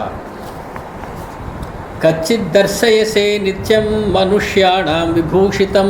అప్పుడప్పుడు జనాన్ని కనపడుతూ ఉన్నావా నువ్వు? బయట వచ్చి అప్పుడప్పుడు రాజు తిరగాలి. రాజు ఆ రథంలో విభూషితం దర్శయసే. నువ్వు ఎప్పుడు కూడా అందమైనటువంటి చక్కని భూషణములు ధరించి, వస్త్రములు ధరించి తిరగాలి. అంతేగాని రాజుగారు తిరిగిపోయిన చొక్కా వేసుకుని రథం మీద వెళుతున్నారంటే ఎవరికి గౌరవించదు. కాబట్టి మనిషికి గౌరవం వచ్చే వకార పంచకంలో మొదటిది వస్త్రం. కాబట్టి నువ్వు సరి అయినటువంటి వస్త్రధారణ చేసి విభూషితమై చక్కటి కిరీటాన్ని పెట్టుకుని చీనాంబరాలు ధరించి రథం మీద ఊరేగుతూ అప్పుడప్పుడు ప్రజలకు కనపడుతూ ఉన్నావా? లేదా రాజుగారు బిజీగా ఉన్నారండి కనపడరని చెప్పి ఒక ఏడాది అయినా వాడు ఎలా ఉంటాడో కూడా తెలియకుండా అయిపోతుందా ప్రజలకు? కాబట్టి నువ్వు అందరినీ అప్పుడప్పుడు చూస్తూ ఉన్నావా లేదా? ఉత్థాయోత్థాయ పూర్వాహ్నే రాజపుత్ర మహాపథే. పూర్వాహ్నే ఉత్థాయోత్థాయ, పెందరాళే నిద్రలేచి నువ్వు వాళ్ళందరికీ కనపడడానికి వెళుతూ ఉన్నావు. ఎందుకంటే ఆ రోజుల్లో అందరూ పెందరాళే నిద్రలేచి వాళ్ళ కార్యక్రమాలు చేసినటువంటి అలవాటు. ఎక్కువ మందికి నువ్వు కనపడాలి అంటే నువ్వు మధ్యాహ్నం 12 గంటకో 2 5 వెళితే కుదరదు. కాబట్టి వాళ్ళందరూ ఏ సమయంలో అయితే బాగా ఉత్సుకతతో ఉత్సాహంతో వాళ్ళ పనులు చేసుకుంటూ ఉంటారో ఆ సమయంలో కష్టపడైనా సరే నువ్వు తెల్లవారుజామున లేచి వాళ్ళకి కనపడేలాగా బాగా బట్టలు విభూషితాలు ధరించి వాళ్ళకి కనపడుతున్నావా లేదా? కచ్చిన్న సర్వే కర్మాంతాః ప్రత్యక్షాస్తే విశంకయా సర్వే వా పునరుత్సృష్టా మధ్యమేవాత్ర కారణం. కర్మకరాహ, కర్మాంత అంటే పనులు చేసేటువంటి వాళ్ళు. ఉదాహరణకి ఏదో రోడ్డు తుడిచేటువంటి వాళ్ళు ఉంటారు. అటువంటి వాళ్ళు నీకు అప్పుడప్పుడు కనపడుతూ ఉన్నారా? నువ్వు వాళ్ళకి కనపడుతూ ఉన్నావా? రాజుగారు వస్తున్నారంటే ఆ వీధి కాస్త శుభ్రం చేసి చుట్టూ కాస్త ముగ్గులోకి జల్లుతూ ఉంటారు. అలాగే నువ్వు వాళ్ళకి అప్పుడప్పుడు కనపడుతూ ఉండాలి. వాళ్ళు చేస్తున్నట్టుగా నువ్వు చూస్తూ గమనిస్తూ ఉన్నావా లేదా? కచ్చిత్ సర్వాణి దుర్గాణి ధనధాన్యాయుధోదకై యంత్రైశ్చ పరిపూర్ణాని తథా శిల్పి ధనుర్ధరై. ఎక్కడెక్కడైతే దుర్గములు ఉన్నాయో, అంటే శత్రురాజుల నుంచి రక్షించుకోవడానికి కట్టినటువంటి దుర్గములు ఎక్కడెక్కడైతే ఉన్నాయో వాటిల్లో కావలసినంత ధనం, కావలసినంత ధాన్యం, కావలసినటువంటి ఆయుధాలు అవన్నీ ఉన్నాయో లేదో చూసుకుంటున్నావా నువ్వు?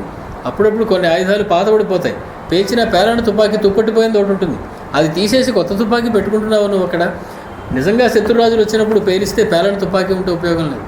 అలాగా బురదలో కూలికిపోయినటువంటి ధనుస్సుల్ని వాడడం చేతకాక ఈ దేశమే ఒకప్పుడు విదేశీయుడికి ఓడిపోయినటువంటి చరిత్ర కలిగినటువంటి దేశం అయిపోయింది వాడు. అంటే మనంతరికి మనం సరి అయినటువంటి ఆయుధాలను తయారు చేసుకోకపోవడం వల్ల శాంతి అనేటువంటి మాటను అడ్డం పెట్టుకుంది. కాబట్టి మన దుర్గాలన్నింటినీ కూడాను తగినంత నీటితోటి, ధనంతో, ధాన్యంతో, ఆయుధాలతోటి నువ్వు ఎప్పటికప్పుడు నింపుకుంటూ ఉన్నావా లేదా?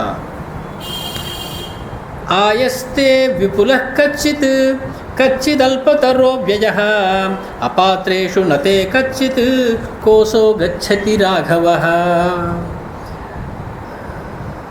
నీకు వచ్చేటువంటి ఆదాయం ఎలా ఉంటుంది? విస్తారంగా వస్తుందా? కచ్చిదల్పతరో వ్యయ, దానికంటే తక్కువగానే ఖర్చు పెడుతున్నావా? మనకి లోటు బడ్జెట్ అని పేరు పెట్టి వచ్చిన ఆదాయానికి 10 రెట్లు మనం బడ్జెట్ వేసుకుని తయారైపోతున్న రోజుల్లో నీకు ఆదాయం బాగా వస్తుందా? దానికన్నా తక్కువే ఖర్చు పెడుతున్నావు కదా నువ్వు. అపాత్రేషు నతే కచ్చిత్ కోశో గచ్చతి రాఘవ. అపాత్ర దానాలు చేయటం లేదు కదా, అందరికీ సరదాగా ఊరికనే టీవీలు, ఊరికనే కంప్యూటర్లు, ఊరికనే ల్యాప్టాప్లు ఇవన్నీ పంచిపెట్టడం లేదు కదా నువ్వు. అపాత్ర దానాలు చేసేది నీ కోశాగారాన్ని ఖాళీ చేసేసి తర్వాత వచ్చేవాడికి ఏం మిగల్చకుండా చేయటం లేదు కదా. దేవతాఢ్యా చ పిత్రర్థే బ్రాహ్మణాభ్యాగతేషు చ యోధేషు మిత్రవర్గేషు కచ్చిత్ గచ్చతి తే వ్యయః. నువ్వు వ్యయం చేసేటువంటి ధనంలో కొంత భాగమైనా దేవతార్థే యజ్ఞయాగాదులు చేయడానికి, గుళ్ళు కట్టించడానికి, పిత్రర్థే పితృకార్యాలు చేసుకోవడానికి తగినటువంటి కొన్ని ఘాట్లు కట్టించడం, అటువంటి వాటికి ఉపయోగపడేటువంటివి.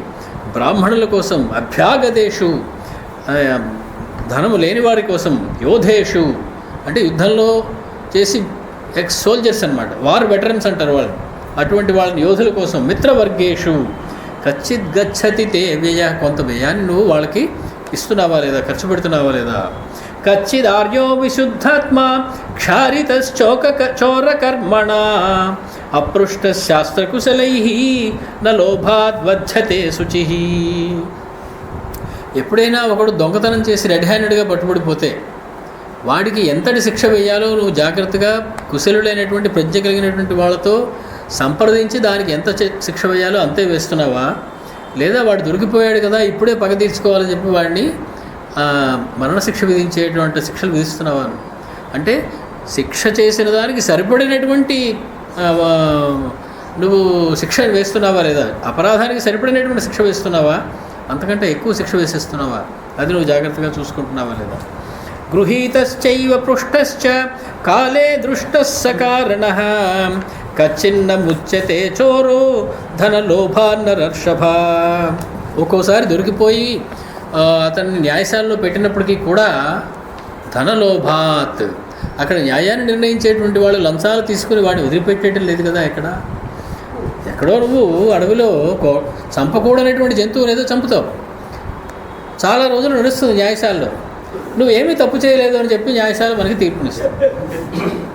ఇటువంటి డబ్బులకి లోబడిపోయి జనులు తప్పుడు తీర్పులు ఇవ్వటం లేదు కదా, వాళ్ళు తప్పించుకుపోవటం లేదు కదా. ఎందుకని? ఈ ధనలోభం ఉన్న వాళ్ళ వల్ల. వ్యసనే కచ్చిదాఢ్యస్య దుర్గతస్య చ రాఘవ అర్థం విరాగాః పశ్యంతి తవామాత్యాః బహుశ్రుతాః. నువ్వు అర్థం విషయంలో ఏమాత్రమో రాగము లేనటువంటి వాళ్ళు ఉన్నారా అంటే, వాడికి నీ డబ్బు కాకపోతే అది చిత్తు కాగితాలతో సమానం. నాదైతేనే డబ్బు, ఇంకొకటి సంబంధించింది అయితే అది చిత్తు కాగితాలే. బ్యాంకులో పనిచేసే వాళ్ళకి అర్థమవుతుంది. లక్షలు కోట్లు ఎక్కడితో ఉంటారు, కానీ వాళ్ళు దాని మీద ఏమాత్రం మమకారం ఉండదు వాళ్ళకి. అదొక కాగితాలు, చిత్తు కాగితాలు ముక్కలు అంతే, అంతవరకే. ఒక్కటి నాది అనుకున్నావు ఉద్యోగం పోతుంది. కాబట్టి అర్థమందు విరాగము కలిగినటువంటి వాళ్ళు ఎక్కడ ఉండాలో అటువంటి వాళ్ళు అక్కడ ఉంటున్నారా? అలా ఉండేటట్లుగా నువ్వు చూస్తున్నావా? అటువంటి అమాత్యులు నువ్వు పెట్టుకున్నావా? యాని మిథ్యాభిశస్తానాం పతంతి అస్రాణి రాఘవ తాని పుత్ర పశువున్ భ్రంతి ప్రీత్యర్థమనుశాసతః. చెయ్యని తప్పుకి చేసినట్లుగా అపవాదు వచ్చినంత మాత్రాన వాళ్ళని నువ్వు శిక్షించడం లేదు కదా. అలా చేసినట్లయితే అది నీకు వాళ్ళ ఉసురు నీకు తగులుతుంది. కాబట్టి నువ్వు అటువంటి వాళ్ళ విషయంలో చాలా జాగ్రత్తగా ఉంటున్నావా లేదా. కచ్చిద్వంద్వాంశ్చ బాలాంశ్చ వైద్యముఖ్యాంశ్చ రాఘవ దానేన మనసా వాచ త్రిభిరేతైర్బుభూషసే. వృద్ధాంశ్చ వృద్ధుల్ని, బాలుల్ని, వైద్యముఖ్యుల్ని కూడా ఓ భర్త నువ్వు దానంతో, మనస్సుతోటి, మాటలతోటి తృప్తిపరుస్తున్నావా లేదా. దీనుడైన వాడిని రామచంద్రమూర్తి దానంతో తృప్తిపరుస్తాడట. కాబట్టి అతను చెప్తూ ఉన్నాడు, వృద్ధుడై తనంతట తాను సంపాదించుకోలేని వాడికి వృద్ధాప్య పింఛను సౌకర్యం ఏమన్నా ఏర్పాటు చేసేవాళ్ళు. వాళ్ళకి తగినటువంటిది ఎప్పటికప్పుడు దానం జరుగుతూ ఉన్నదా, వాళ్ళు బతకడం కోసం తగినటువంటి దానం జరుగుతూ ఉన్నదా. బాలురు, పిల్లలు అయినటువంటి వాళ్ళకి మనస్సుతోటి వాళ్ళని రంజింపచేయాలి. అలాగే జ్ఞానులైనటువంటి వాళ్ళని వాళ్ళకి 4 మంచి మాటలు మాట్లాడితే వాళ్ళు సంతోషపడిపోతారు. అందుకనే అక్కర్లేదు వాడు జ్ఞాని కాబట్టి అటువంటి వాళ్ళని ఎవరికి ఎటువంటిది ఇచ్చి సంతృప్తిపరచాలో వాళ్ళకి అటువంటిది ఇచ్చి నువ్వు సంతృప్తిపరుస్తున్నావా లేదా. కచ్చిత్ గురూంశ్చ వృద్ధాంశ్చ తాపసాన్ దేవతాతిథీన్ చైత్యాంశ్చ సర్వాన్ సిద్ధార్థాన్ బ్రాహ్మణాంశ్చ నమస్యసి. గురువులు కానీ, వృద్ధులు కానీ, తాపసులు కానీ, దేవతలు కానీ, అతిథులు కానీ, అలాగే సిద్ధార్థులైనటువంటి వాళ్ళు కానీ, బ్రహ్మజ్ఞానం కలిగినటువంటి వాళ్ళు కానీ ఎప్పుడైనా కనపడితే వెంటనే పాదాభివందనం చేస్తున్నావా భర్త? నేను రాజును అనేటువంటి అహంకారంతో వాళ్ళని తిరస్కరిస్తున్నావా? వాళ్ళని నువ్వు గౌరవిస్తున్నావా లేదా? కచ్చిదర్థేన వా ధర్మం అర్థం ధర్మేణ వా పునః ఉభౌ వా ప్రీతిలోభేన కామేన చ బాధసే. అర్థం కోసం ధర్మాన్ని వదిలిపెట్టడం లేదు కదా, అలాగే ధర్మం కోసం అర్థాన్ని వదిలిపెట్టేయటం లేదు కదా. నేను రెండూ తప్పే. నేను ధర్మం చేస్తానని చెప్పి రావాల్సిన ధనాన్ని వదిలేసుకోవడం కూడా తప్పే. అది మన శాస్త్రం అంత ఖచ్చితంగా చెప్పింది. నేను పూజ చేసుకునే వేళ అయింది, ఆ సమయంలో ఒక మంచి వ్యాపారవేత్త ఎవడో వచ్చాడు, వాడితో వ్యాపారం చేస్తే నాకు 20 లక్షలు వస్తాయి. ఆ సమయంలో లేదండి నాకు ధర్మమే ముఖ్యం, నాకు డబ్బులు పోయినా పర్వాలేదు అని అనుకోకూడదు రాజు అయినటువంటి వాడు. రాజు కోసం చెప్తుంది, మన కోసం కాదు. రాజు ఎప్పుడు అవసరమైతే దానికి అర్థం కోసం ధర్మాన్ని వదలకూడదు, ధర్మం కోసం అర్థాన్ని వదిలేయకూడదు. కాబట్టి అర్థాన్ని కూడా వదలకూడదు, అతడు దాన్ని ప్రజల కోసం సంపాదించి తీరాలి.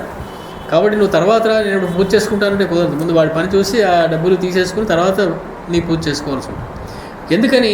ఇది ప్రజలకు ఉపయోగించబోయేటువంటి అర్థం కాబట్టి. రాజైన వాడికి అర్థం కోసం ధర్మాన్ని వదలకూడదు, ధర్మం కోసం అర్థాన్ని రెండింటినీ కూడా సమానంగా నువ్వు సంపాదిస్తూ ఉన్నావా లేదా ప్రజల కోసం. కానీ ఈ రెండింటినీ కూడా కామేన నబాధసే కచ్చిత్, నువ్వు నీ యొక్క కోరిక కోసం, కామం కోసం తెల్లవారుజాము లేకుండా పూజ చేసుకోకుండా, లేదా రాజుగారు బిజీగా ఉన్నారండి ఇప్పుడు మాట్లాడే కుదరదు మీరు వెళ్ళిపోండి అని చెప్పేసి అందరినీ పంపించేసి వాళ్ళ నుంచి రావాల్సినటువంటి ధనాన్ని రాబట్టకుండా నువ్వు వేరే కార్యక్రమంలో మునిగిపోయి కామముతోటి అర్ధధర్మాలు రెండింటినీ వదిలేయటం లేదు కదా. ధర్మం కోసం అర్థాన్ని వదలకు, అర్థం కోసం ధర్మాన్ని వదలకు, కామం కోసం ఈ రెండింటినీ వదలకు. కాబట్టి మూడింటిని కూడా నువ్వు ఏది ఎంత పాళలో ఎప్పుడు గ్రహించాలో అప్పుడు అంత పాళలో గ్రహిస్తున్నావా లేదా. అంటే ప్రాతకాలంలో చేయవలసిన పని ప్రాతకాలంలో పూజాధికం, మధ్యాహ్న కాలంలో చేయవలసినటువంటి అర్థాన్ని సంపాదించడం మొదలైన, సాయంకాలంలో తీర్చుకోవలసినటువంటి కామ సంబంధమైనటువంటి వ్యవహారం, దేనికి నిర్ణయించిన సమయంలో దాన్నే చేస్తూ ఉన్నావు కదా. ఒకదానికోటి నువ్వు కన్ఫ్యూజ్ అయిపోయి ఒకదానితో ఒకటి కలిపేసి నువ్వు అడ్డదిడ్డం చేసేయటం లేదు కదా. కచ్చిత్తే బ్రాహ్మణా శర్మ సర్వశాస్త్రార్థకో విదాః ఆశంసతే మహాప్రాజ్ఞ పౌరజానపదై సహా. సర్వశాస్త్రార్థ కోవిదులైనటువంటి బ్రహ్మజ్ఞానం కలిగినటువంటి వాడు ఎప్పుడూ కూడా నీకు శుభం కలుగుగాక అని దీవిస్తూ ఉన్నారు నిన్ను. వాళ్ళు ఎప్పుడు దీవిస్తారు? నువ్వు చేసే పని వాళ్ళకి సంతృప్తిగా ఉంటే దీవిస్తారు. అంటే నువ్వు వాళ్ళకి కనపడినప్పుడల్లా నమస్కారం పెడుతున్నావా అని ఇందాలు అడిగారు. వాళ్ళకి వృద్ధాప్యంలోనూ వృద్ధులని, బ్రాహ్మణుల్ని, పెద్దవాళ్ళని జాగ్రత్తగా గౌరవిస్తున్నావా అని అడిగారు. అవన్నీ చేస్తుంటే వాళ్ళు ఏం చేస్తారు? రాజు చిరకాలం ఉండాలి కాక అని, చిరంజీవ అని చెప్పి ఒక ఆశీర్వచనం చేస్తారు. ఆ రకంగా వాళ్ళు నీకు సుఖం సంతోషం కలగాలని కోరుతున్నారు కదా. నాస్తిక్యం అనృతం క్రోధం ప్రమాదం దీర్ఘసూత్రతాం అదర్శనం జ్ఞానవతాం ఆలస్యం పంచవృత్తితాం ఏకచింతనమర్థానాం అనర్థైజ్ఞైశ్చ మంత్రణం నిశ్చితానాం అనారంభం మంత్రస్య అపరిరక్షణం మంగళస్య అప్రయోగంచ ప్రత్యుత్థానంచ సర్వతః కచ్చిత్వం వర్ధయసి ఏతాన్ రాజదోషాన్ చతుర్దశ. రాజులు చేసేటువంటి దోషాలు 14 ఉన్నాయ్యా. ఆ 14లో ఒక్కటి నువ్వు చేయటం లేదు కదా. 14 దోషాలు ఏకరు పెట్టాడు. ఒకటేమిటి? నాస్తిక్యం. నాస్తికుడు అంటే పునర్జన్మ లేదు అనేటువంటి వాడు, వేదాన్ని నమ్మను అనేటువంటి వాడు నాస్తికుడు. అంటే దేవుడు ఉన్నాడు లేడు అనే దాంతో నాస్తికుడు ఆస్తికుడు కాదు. వేదం చెప్పిన దాన్ని అంగీకరిస్తే ఆస్తికుడు, వేదం చెప్పింది ఒప్పుకోను అన్నవాడు నాస్తికుడు. వేద ప్రామాణ్యాన్ని అంగీకరిస్తేనే ఆస్తికుడు అవుతాడు. కాబట్టి రాజు చేసే దోషాల్లో మొదటి దోషం ఏమిటి? నాస్తిక. అసలు రాముడు అనేవాడు ఉన్నాడా? ఉంటే ఇంజనీరింగ్ చదివాడా? చదవకుండా బ్రిడ్జి ఎలా కట్టాడు అని అడిగేటువంటి పాలకులు మనల్ని పరిపాలిస్తున్నారు ఈ రోజుల్లో. ఏం చెబుతున్నాడు? నువ్వు చేసిన మొట్టమొదటి రాజదోషం అది. 14 ఏకరు పెట్టిన దోషాల్లో మొట్టమొదటి దోషమే చేసేస్తున్నాం మనం. నాస్తిక్యం, నువ్వు నాస్తికుడు కావటం లేదు కదా. అనృతం, అబద్ధాలు చెప్పటం లేదు కదా. నోరు విప్పితే అబద్ధం, అటువంటి అబద్ధాలు నువ్వు చెప్పటం లేదు కదా. క్రోధం, ప్రమాదం, ప్రమాదం అంటే అలసత్వం, జరగబోతున్న దాని మీద సరి అయినటువంటి కేర్ లేకపోవడం, చూసి చూడనట్టుగా వదిలేయడం. దీర్ఘసూత్రతాం, ఏదైనా చేయాలంటే చాలా కాలం తీసుకోవడం, ఒక నిర్ణయం తీసుకోవడానికి 6 నెలలు 8 నెలలు ఏడాది 5 ఏళ్ళు పట్టడం, అటువంటి పనులు నువ్వేం చేయటం లేదు కదా. అదర్శనం జ్ఞానవతాం, జ్ఞానులైనటువంటి వాళ్ళు వచ్చినప్పుడు వాళ్ళని అవమానించకుండా వాళ్ళని జాగ్రత్తగా దర్శనం చేసుకోవడం అనేది చేయవలసి ఉంటుంది. ఆలస్యం పంచవృత్తితాం, ఇంద్రియ లోలత్వం లేదు కదా. నువ్వు ఇంద్రియ భోగాల కోసం నువ్వు రాజధర్మాన్ని వదిలిపెట్టేయటం లేదు కదా. ఏకచింతనమర్థానాం, కేవలం డబ్బు డబ్బు డబ్బు డబ్బు తప్ప ఇంకొక ఆలోచన లేకుండా డబ్బు గురించి ఆలోచిస్తున్నావా. అర్థానాం ఏకచింతనం, అనర్ధజ్ఞైశ్చ మంత్రణం, బుద్ధి లేనటువంటి వాళ్ళతోటి తెలివి లేనటువంటి వాళ్ళతోటి ఆలోచనలు సల్లాపములు జలపడం. నిశ్చితానాం అనారంభం, ప్రాజెక్ట్ నిర్ణయించబడిపోయింది, అందరూ అప్రూవ్ చేసేసారు, అందరూ చెప్పేశారు. అనారంభం, అది ఎప్పటికీ స్టార్ట్ అవ్వదు. అన్నీ ఉన్నాయి కానీ అన్నీ సిద్ధపడిపోయినా సరే అది ఎప్పటికీ ఆ ప్రణాళిక అది మొదలయ్యేటువంటి అవకాశమే ఉండదు. కాబట్టి అటువంటిది లేకుండా ఉంటున్నావు, అదొక దోషంట రాజుకి. నిశ్చితానాం అనారంభం. మంత్రస్య అపరిరక్షణం, అంటే రహస్యాల్ని శత్రురాజులకు అమ్మేయడం, ఇతరులకి బార్డర్ దాటించేసి మన దేశం యొక్క ఆనుపాలన్నీ కూడా చెప్పేయడం, మనని మనం రక్షించుకోకుండా ఉండడం. మంగళస్య అప్రయోగం చ ప్రత్యుత్థానం చ సర్వతః. మంగళస్య అప్రయోగం అంటే అమంగళాచరణం, మంగళం కానిదాన్ని ప్రయోగించడం అంటే అమంగళమైనటువంటి పనులు చేయడం. కచ్చిత్వం వర్ధయస్యేతాన్ రాజదోషాన్ చతుర్దశ, ఇటువంటి 14 రాజదోషాలని నువ్వు పెంచి పోషించటం లేదు కదా, వాటన్నిటికీ నువ్వు దూరంగా ఉంటున్నావా లేదా. ఇంద్రియాణం జయం బుద్ధ్వా షడ్గుణ్యం దైవమానుషం కృత్యం 20 వర్గంచ తథా ప్రకృతి మండలం. నువ్వు ఇంద్రియాణం జయం బుద్ధ్వా షడ్గుణ్యం దైవమానుషం అంటే ఇందులో కోడ్ లాంగ్వేజ్ వాడుతూ ఉన్నారు మహర్షి. ఇప్పుడు ఆయన నెంబర్ చెప్తారంతే, అవి ఏమిటి అన్నది మనం వ్యాఖ్యానాలు చూసి తెలుసుకోవాలి.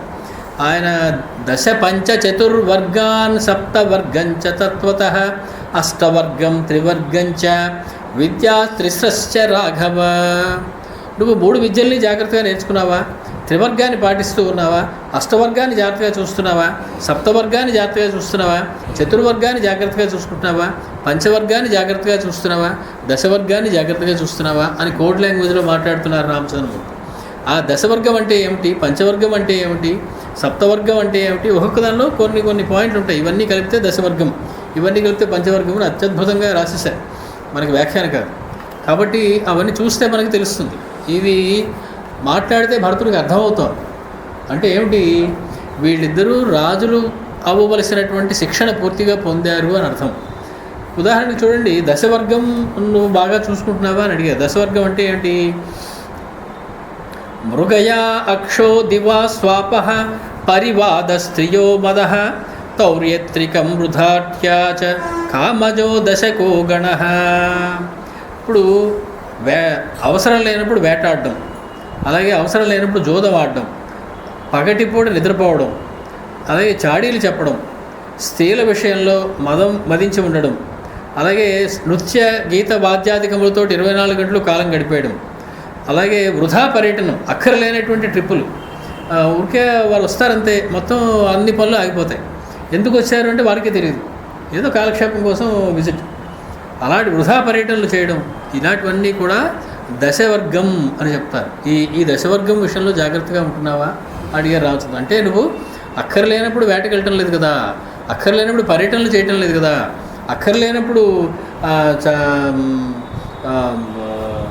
జోదం ఆడటం లేదు కదా, అలాగే పగటిపూట నిద్రించడం లేదు కదా అని ఆయన చెప్తున్నారు. అలాగా వాటన్నిటికీ కూడా మనం వ్యాఖ్యానం చూసిన కొద్దీ కొత్త అర్థాలు దేని గురించి చెప్పారనేది మనకి తెలుస్తూ ఉంటుంది. ఇంద్రియాణం జయం బుద్ధ్వా షడ్గుణ్యం దైవమానుషం కృత్యం 20 వర్గంచ తథా ప్రకృతి 20 వర్గం, ఒక 20 రకాలు కలిపినటువంటి గ్రూప్ అది. ఆ 20 ఏమిటి అన్నది మనకి వ్యాఖ్యానం చూస్తే తెలుస్తూ ఉంటుంది. వాటి ఒక వివరాల్లోకి నేను వెళ్ళటం లేదు, మనకి సమయం అంతా ఈ ఒక్క అధ్యాయంతో ఇవాళ అయిపోతుంది అనేటువంటి భయంతో. అది ఏ వ్యాఖ్యానం తీసుకున్నప్పటికీ కూడా వివరంగా వాళ్ళు దేనికి ఏమిటి ఆ 20 లిస్ట్ ఇచ్చారు. 10 అంటే 10 లిస్ట్ ఇచ్చారు, 8 అంటే 8 లిస్టు ఇచ్చారు. కాబట్టి వాటిని మనం చూసుకుంటే మనం సరిపోతుంది. యాత్రాదండ విధానంచ ద్వియోని సంధి విగ్రహౌ కచ్చిదేతాన్ మహాప్రాజ్ఞ యథావదనుమన్యసే. యాత్ర చేసేటప్పుడు ఎలా ఉండాలి, దండయాత్రకి వెళ్ళేటప్పుడు ఎలా ఉండాలి అనేటువంటి విధానం అంటే ప్రోటోకాల్ ఒకటి ఉంటుంది రాజుకి. వాటిని నువ్వు జాగ్రత్తగా పాటిస్తూ ఉన్నావా లేదా? శత్రురాజులతో నువ్వు మాట్లాడేటప్పుడు, వ్యవహారం చేసేటప్పుడు సంధి విగ్రహం, అవసరమైతే సంధి చేసుకోవడం, లేకపోతే యుద్ధం చేయడం, ఇటువంటి వాటిని నువ్వు పాటిస్తూ ఉన్నావా లేదా? వాటిని యథాతథంగా రాజ్య పరిపాలనా శాస్త్రంలో ఎలా చెప్పారో అలాగ నువ్వు చేస్తున్నావా లేదా? మంత్రిభిస్త్వం యథోర్దిష్టై చతుర్భిస్త్రిభిరేవ వా కచ్చిత్ సమస్తై వ్యస్తైశ్చ మంత్రం మంత్రయసే మిథః. నువ్వు ఎవరితో ఆలోచించి పనులు చేయాలో వాళ్ళతో ఆలోచించి చక్కగా పనులు చేస్తున్నావు. చూడండి, రామచంద్రమూర్తి భరతుడిని మాట్లాడనివ్వటం లేదు. కారణం, భరతుడు ఒక్క మాట మాట్లాడితే తండ్రి గారు లేరు అనే మాట చెప్పేస్తాడు. ఇంకా తర్వాత మాట్లాడడానికి అవకాశం ఉండదు, ఏడుపు ఒకటే ఉంటుంది. కాబట్టి కనపడగానే భరతుడిని మాట్లాడనివ్వకుండా తను అడగదలుచుకున్నవన్నీ అడిగేస్తున్నాడు. భరతుడు అన్నయ్య నోరు ఎత్తుతున్నాడేమో, మధ్యలో మళ్ళీ శ్లోకం అందుకుంటున్నారు ఆయన. అన్ని కుశల ప్రశ్నలు వేస్తూ ఉన్నారు. కచ్చిత్తే సఫలా వేదాహ, వేదాంగములన్నీ బాగా చదువుతున్నావా? కచ్చిత్తే సఫలా క్రియాహ, నువ్వు చేస్తున్న పనులన్నీ సఫలమవుతూ ఉన్నాయా? కచ్చిత్తే సఫలాదారాహ, నీ భార్య మొదలైనటువంటి వాళ్ళందరూ కూడా చాలా అన్యోన్యంగా ఉన్నారు, నీకు అనుకూలంగా ఉన్నారా? కచ్చిత్తే సఫలం శృతం, నువ్వు ఇన్నాళ్ళు చేసినటువంటి శాస్త్ర శ్రవణం ఏదైతే ఉందో, వేదాంగ శ్రవణం ఏదైతే ఉందో అదంతా కూడా నీకు పనికి వస్తూ ఉన్నదా? అంటే నువ్వు అప్లికేషన్లోకి వస్తూ ఉన్నదా నువ్వు చదివినటువంటి శాస్త్రం?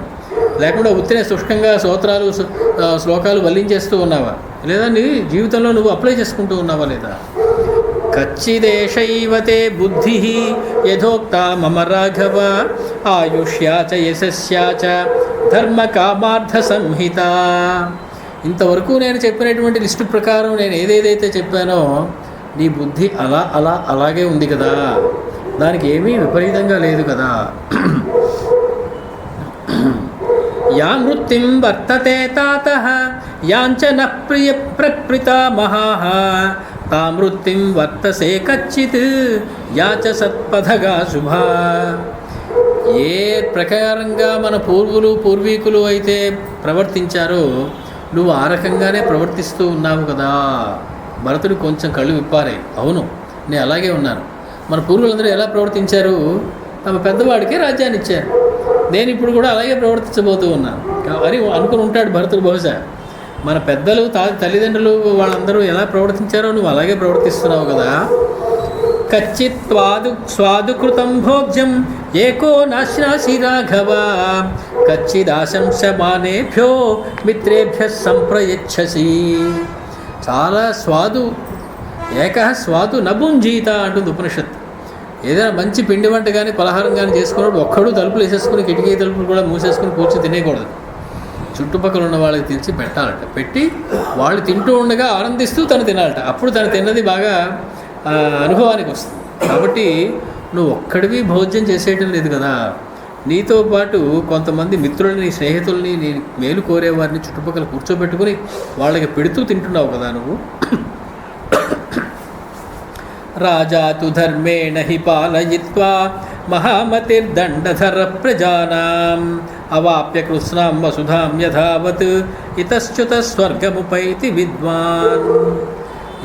ఇంతవరకు నేను చెప్పినటువంటి 75 శ్లోకాల్లో నేను అడిగినటువంటి ప్రశ్నల ప్రకారం నడుచుకున్నటువంటి మహారాజు ఈ సమస్తమైనటువంటి వసుధని కూడా ఆక్రమించి పరిపాలించగలిగే శక్తి కలిగి అయిపోయిన తర్వాత స్వర్గానికి వెళ్ళిపోతాడయ్యా తిన్నగా. కాబట్టి ఇవన్నీ రాజు అయినటువంటి వాడు పాటించాలి సుమా అని ఒక్కసారి ఊపిరి పీల్చుకున్నారు రామచంద్రమూర్తి. దీన్ని 76 శ్లోకాలు చెప్పేసి.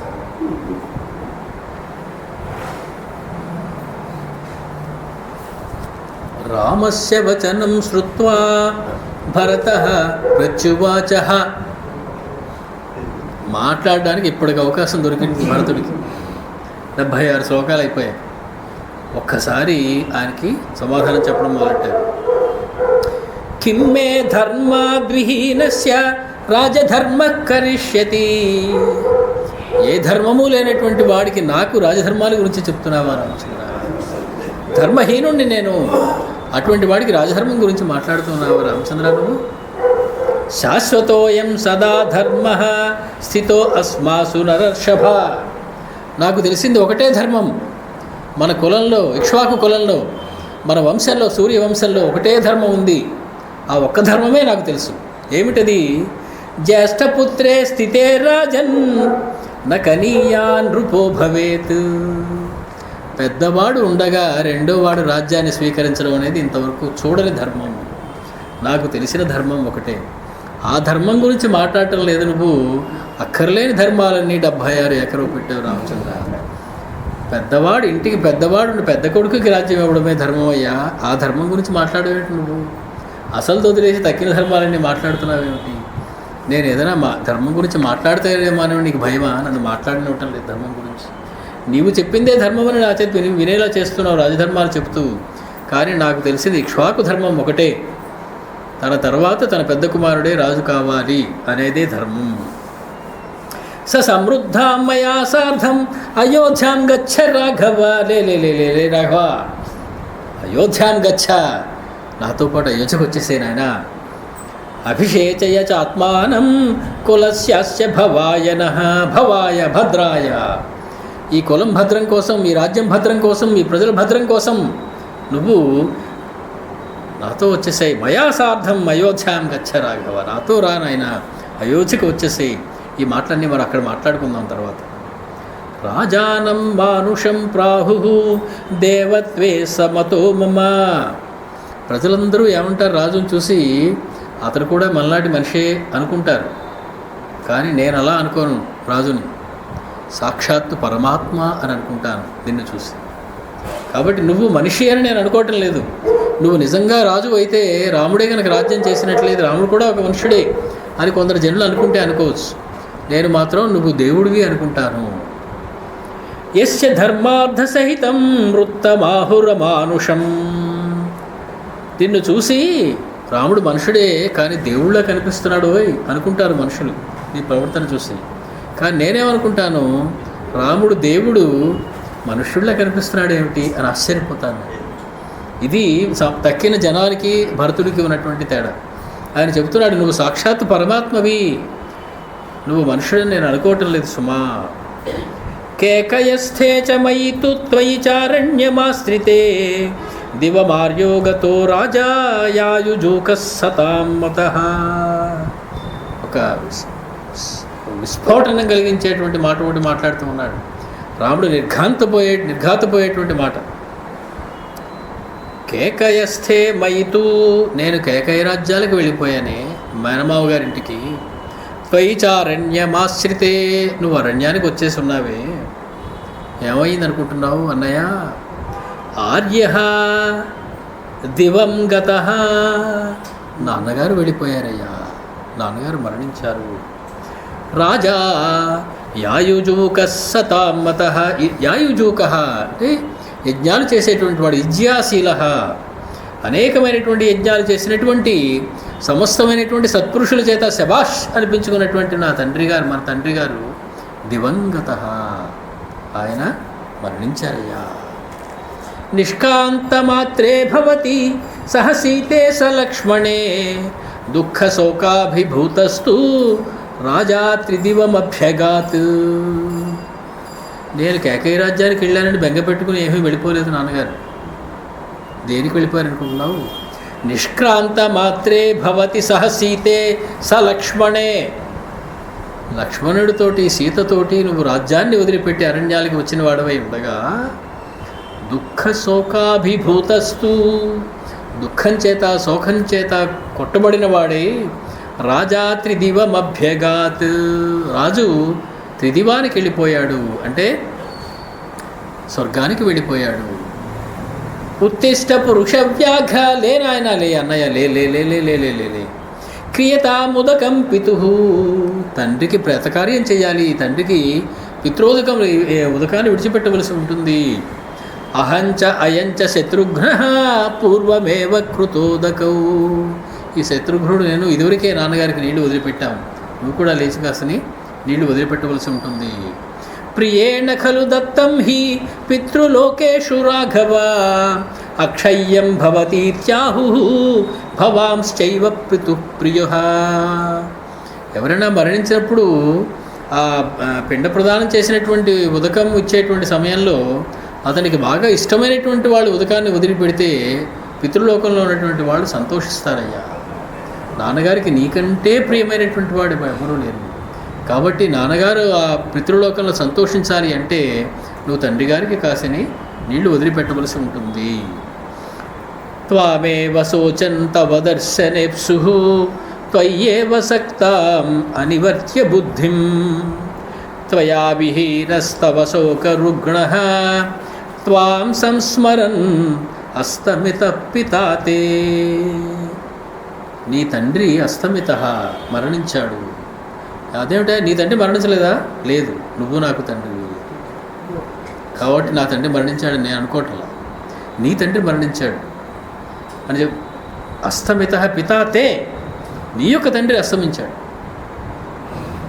త్వామేవ శోచన్ తవ దర్శనేప్సు, నిన్నే ఆలోచిస్తూ, నీ గురించే ఆలోచిస్తూ, తవ దర్శనేప్సు, నిన్నే చూడాలి అనేటువంటి కోరికతోటి, త్వయ్యేవ సక్తామనివర్త్య బుద్ధిం, నీతోటే అంటుకుపోయినటువంటి బుద్ధిని వెనక్కి మరల్చలేక, త్వయా విహీనః తవ శోక రుగ్ణః, నువ్వు లేకుండా, నువ్వు దగ్గర లేనటువంటి వాడై, నీ గురించినటువంటి నీ సంబంధమైనటువంటి శోకంతో బాధపడుతున్నవాడై, త్వాం సంస్మరన్, నిన్నే తలుచుకుంటూ, అస్తమిత పితాతే, నీ తండ్రి వెళ్ళిపోయాడయ్యా చెప్పాడు.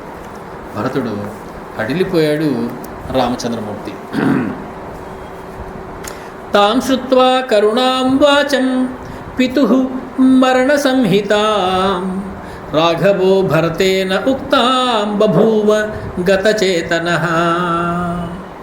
త్వాం శ్రుత్వా కరుణాం వాచం, అంతటి కరుణ ప్లావితమైనటువంటి మాటని విని, పితుః మరణ సంహితాం, తండ్రి యొక్క మరణ వార్త ఉన్నటువంటి అంత కరుణ ప్లావితమైనటువంటి మాటను విని, రాఘవ రామచంద్రమూర్తి బభూవ గతచేతనః, ఒక్కసారి తెలివి తప్పిపోయినట్టు అయిపోయాట, మూర్ఛపోయినట్టు అయిపోయాట రామచంద్రమూర్తి. మూర్ఛపోయాడు రామచంద్రమూర్తి. త్వాం శ్రుత్వా అకరుణాం వాచం, కరుణాం కాదు, అక్కడ సంధి కూడా చేసుకోవచ్చు. త్వాం శ్రుత్వా అకరుణాం వాచం, అకరుణాం వాచం అంటే మిక్కిరి క్రూరమైనటువంటి మాట తండ్రి మరణం అనేది, మిక్కిరి కఠినమైనటువంటి మాట తండ్రి మరణం అనేది. కాబట్టి ఆ తండ్రి మరణము అనేటువంటి కరుణప్లావితమైనటువంటి మాట లేదా కఠినమైనటువంటి మాటని విని రామచంద్రమూర్తి భరతుడు చెప్పినటువంటి మాటతోటి బభూవ గతచేతనః, తంతు వజ్రమివోత్సృష్టం ఆహవే దానవారిణ, వాగ్వజ్రం భరతేనోక్తం సుమనోజ్ఞం పరంతపః. భరతుడు పలికినటువంటి మాట వాగ్వజ్రమట, అంటే వజ్రాయుధంలాగా తగిలింది రామచంద్రమూర్తికి. వజ్రాయుధాన్ని ఎవరు విడిచిపెడతారు? సాక్షాత్తు దేవేంద్రుడి దగ్గర ఉంటుంది వజ్రాయుధం అనేది. కాబట్టి దేవేంద్రుడికి మరొక పేరు దానవ అరి, దానవులకి శత్రువు దేవేంద్రుడు. దానవ అరిణ అంటే దేవేంద్రుడి చేత ఆహవే ఉత్సృష్టం, యుద్ధంలో విడిచిపెట్టబడినటువంటి వజ్రాయుధం తగిలితే ఎటువంటి బాధపడతారో అలాగే వాక్ అనేటువంటి వజ్రం, భరతుని యొక్క వాగ్వజ్రం తగిలిందట రామచంద్రమూర్తికి. దానితోటి ఏమైపోయారు ఆయన? బభూవ గతచేతనః. ప్రగృహ్య బాహూ రామో వై పుష్పితాగ్రో యథా ద్రుమః, వనే పరశునా కృత్తః తథా భువి పపాతః. రెండు బాహువులు పట్టుకుని, అంటే భరతుని యొక్క రెండు బాహువులు పట్టుకుని అనుకోవచ్చు, లేదా ఒక చేత్తో ఒక చేతిని పట్టుకుని రామచంద్రమూర్తి, లేదా రెండు బాహువుల్ని పైకెత్తినటువంటి రామచంద్రమూర్తి పుష్పితాగ్రో యథా ద్రుమః వనే పరశునా కృతః తథా భువి పపాతః. బాగా పుష్పించినటువంటి చెట్టు ఒక గొడ్డలితోటి ఒక్క దెబ్బ వేసేటప్పటికి ధడేలని నేల మీద పడిపోయినట్లుగా రామచంద్రమూర్తి ఆ రెండు చేతులని పట్టుకుని భువి పపాత, నేల మీద పడిపోయారట.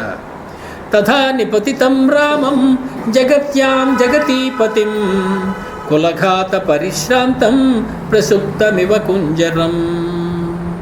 ఆయన రామచంద్రమూర్తి అలా పడిపోగానే, జగతీపతి అయినటువంటి రామచంద్రమూర్తి పడిపోగానే, బాగా అంకుశంతో దెబ్బతిన్నటువంటి ఏనుగు ఒక్కసారి నేల మీద పడిపోతే ఎలా పడిపోతుందో అలా అనిపించిందట చూడడానికి.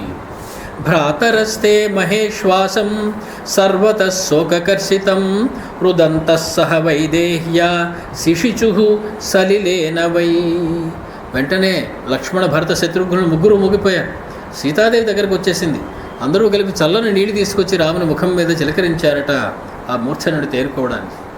సతు సంజ్ఞాం పునర్లబ్ధ్వా, మళ్ళీ కొంచెం తెలివి వచ్చింది. నేత్రాభ్యాం అస్రముత్సృజన్, కళ్ళ నుంచి ధారాపాతంగా నీరు కారుతూ ఉన్నది రామచంద్రమూర్తికి.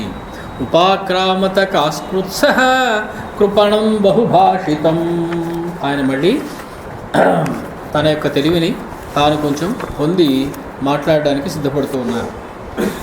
స రామస్వర్గతం శ్రుత్వా పితరం పృథివీపతిం ఉవాచ భరతం వాక్యం ధర్మాత్మా ధర్మ సంహితం.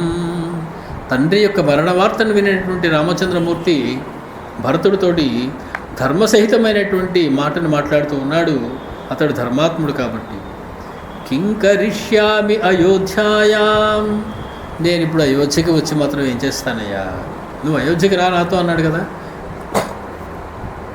తాతే దిష్టాంగతింగతే, దిష్టాం అంటే పరమాత్మ సంబంధమైనటువంటిది, అదృష్ట సంబంధమైనటువంటిది, లేదా కాలము చేత కల్పించబడినటువంటిది, దైవ కల్పితమైనటువంటిది. అటువంటి గతిని పొందినటువంటి రాజు తండ్రి అటువంటి వాడే ఉండగా, కింకరిష్యామి అయోధ్యాయాం కస్తాం రాజవరాధీనాం అయోధ్యాం పాలయిష్యతి. రాజముఖ్యుల చేత ఇదివరకు పాలింపబడినటువంటి అయోధ్యని ఇప్పుడు ఎవరు పాలిస్తారు? మా తండ్రి గారితో సమానమైనటువంటి వాళ్ళు ఎవరు లేరే ఆయన అయోధ్యను పాలించడానికి. ఇప్పుడు కిం ను తస్య మయా కార్యం దుర్జాతేన మహాత్మనః యో మృతో మమ శోకేన మయా చాపి న సంస్కృతః. నా అంత దౌర్భాగ్యుడు ఇంకెవరు ఉండరయ్యా. నేను పుట్టడం వల్ల ఏం ప్రయోజనం కలిగింది నా తండ్రికి? ఆయనకి నేను చివరి క్షణంలో కనీసం 4 నీటి చుక్కలు కూడా ఆయన గంగోదకాన్ని ఆయన నోట్లో పోయలేకపోయాను. ఆయనకి నేను తీర్థోదక క్రియలను నేను చేయలేకపోయానే. ఆయనకి చివరిలో చేయవలసినటువంటి క్రియలేమీ చేయలేకపోయాను. దానివల్ల ఆయనకి ఏం లాభం కలిగింది అసలు? అహో భరత సిద్ధార్థో ఏన రాజా త్వయా నఘ శత్రుఘ్నేన చ సర్వేషు ప్రేతకృత్యేషు సత్కృతః. నువ్వు అదృష్టవంతుడివి, శత్రుఘ్నుడు అదృష్టవంతుడు. ఎందుకని మీరిద్దరూ తండ్రి సమయంలో పోయే సమయంలో అక్కడ ఉన్నారు, ఉండి తండ్రికి చేయవలసినటువంటి కార్యములన్నీ చేశారు. ఇది రామచంద్రమూర్తి భావన. నిష్ప్రధానామనేకాగ్రాం నరేంద్రేణ వినాకృతాం నివృత్తవనవాసోపి నాయోధ్యాం గంతుముత్సహే. నేను మహారాజు చేత రాజ్యం నుంచి వెడలగొట్టబడ్డాను, అడవికి పంపబడ్డాను, అన్నీ నిజమే. కానీ ఇప్పుడు నేను మళ్ళీ అయోధ్యకి వచ్చి ఉండడం అనేది కల్లా. ఎందుకంటే చాలా ఆకులమైనటువంటి ప్రదేశంగా ఉన్నది. చాలా ఏకాగ్ర అంటే అనాకుల అని అర్థం చెప్పారు. అనేకాగ్ర అంటే ఆకుల అంటే బాగా వ్యాకులు పడిపోయినటువంటి బాధతో ఉన్నటువంటి రాజు లేకుండా ఉన్నటువంటి అయోధ్య నగరానికి నేను ఇప్పుడు వచ్చేటువంటి అవకాశమే లేదు. సమాప్త వనవాసం మాం అయోధ్యాయాం పరంతప కోను శాసిష్యతి పునస్తాతే లోకాంతరంగతే. నాన్నగారు ఉన్నప్పుడు అయోధ్యలో నన్ను అబ్బాయి ఇచ్చేయి, ఈ పని చేయి, ఆ పని చేయి అని నాకేవో పనులు చెప్పేవారు. నాకు ఇలా ఉండు అలా ఉండు అని మంచి మాటలు చెప్పేవారు. నేను అయోధ్యకి వనవాసాన్ని పూర్తి చేసుకున్న తర్వాత వెళ్ళినా కూడా నా తండ్రి గారు లేని లోటు నాకు కనపడుతుంది. నాతో ఎవరు మాట్లాడతారు? నన్ను ఎవరు నాకు పనులు చెప్పి నా చేత చేయించుకుంటారు? నన్ను ఎవరు శాసిస్తారు? పురా ప్రేక్షసు వృత్తం మాం పితాయా వ్యాహసాంత్వయన్ వాక్యాన్ని తాని శ్రోష్యామి కుత శ్రోత్ర సుఖాన్యహం. నేను మంచి బాలుడును అనేటువంటి ఉద్దేశంతో తండ్రి నన్ను ఎన్నోసార్లు గారాబం చేశాడు, దగ్గరికి తీసుకున్నాడు, నాకు శోభనమైనటువంటి చక్కనైనటువంటి మాటలు వినిపించాడు, నన్ను బుజ్జగించాడు, నన్ను లాలించాడు, ముద్దు చేశాడు. ఇప్పుడు నేను అవన్నీ ఎవరి దగ్గర నుంచి వినగలను? ఆ మాటలన్నీ నాకు నన్ను దగ్గరికి తీసుకునే వాళ్ళు ఎవరున్నారు? ఇంకా ఏవ ముక్త్వాస భరతం భార్యామభ్యేత్య రాఘవ ఉవాచ శోక సంతప్త పూర్ణచంద్ర నిభాననాం. భరతుడు పక్కనే ఉన్నటువంటి సీతమ్మ దగ్గరికి వచ్చారు. రామచంద్రమూర్తి నెమ్మదిగా వచ్చి శోక సంతప్తులై పూర్ణచంద్ర నిభాననాం, పూర్ణచంద్రుడి వంటి ముఖము కలిగినటువంటి తన భార్యని చూసి రామచంద్రుడు ఈ రకంగా పలుకుతూ ఉన్నాడు. పితే మృతస్తే శ్వశురః సీతే మృతస్తే శ్వశురః. ఓ సీత, మీ మామగారు మరణించారు. నా తండ్రి మరణించాడు అంటలేదు ఆయన, మీ మామగారు మరణించారు. పిత్రాహీనోసి లక్ష్మణ. ఓ లక్ష్మణ, నువ్వు పితృహీనుడు అయ్యావయ్యా, తండ్రి లేకుండా అయిపోయిందయ్యా నీకు. మరి రాముడికి తండ్రి ఎక్కడ ఉన్నాడండి? రాముడికి కూడా తండ్రి లేడు కదా. లక్ష్మణ, నీకు తండ్రి లేడు అని చెప్తున్నాడు ఆయన. అంతకుముందు పర్ణశాల కట్టినప్పుడు లక్ష్మణుడితో అన్నాడు రామచంద్రమూర్తి, నువ్వు ఎంత బాగా పర్ణశాల కట్టావయ్యా, తండ్రి లేని లోటు నాకు తీర్చేసావయ్యా. నా తండ్రి ఉంటే నాకు ఇంతటి ఏర్పాటు చేయించి ఉండేవాడు. కాబట్టి నువ్వే నాకు తండ్రి, నీ రూపంలోనే తండ్రి నాకు ఇంకా ఉన్నాడని అనుకుంటున్నానయ్యా, తండ్రి దగ్గరే ఉన్నాడని అనుకుంటున్నానయ్యా అన్నాడు రామచంద్రుడు. అందుకని ఇప్పుడు ఏమంటున్నాడు, ఓ లక్ష్మణ, నీ తండ్రి వెళ్ళిపోయాడయ్యా, మరి నీ తండ్రి అంటే నువ్వే నా తండ్రి అని ఆయన ఉద్దేశం. మీ మామగారు వెళ్ళిపోయారమ్మా అని సీతాదేవి చెప్తున్నాడు. భరతో దుఃఖమాచష్టే స్వర్గతం పృథివీపతిం. ఆ భరతుడిని చూడండి ఎంత దుఃఖాన్ని పొంది ఉన్నాడో, రాజుగారు మరణించి ఉన్నాడని.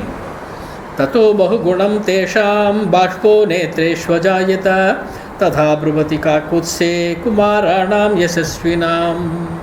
కన్నీరు మున్నీరుగా ఏడ్చారు సోదరులు ముగ్గురు కూడా.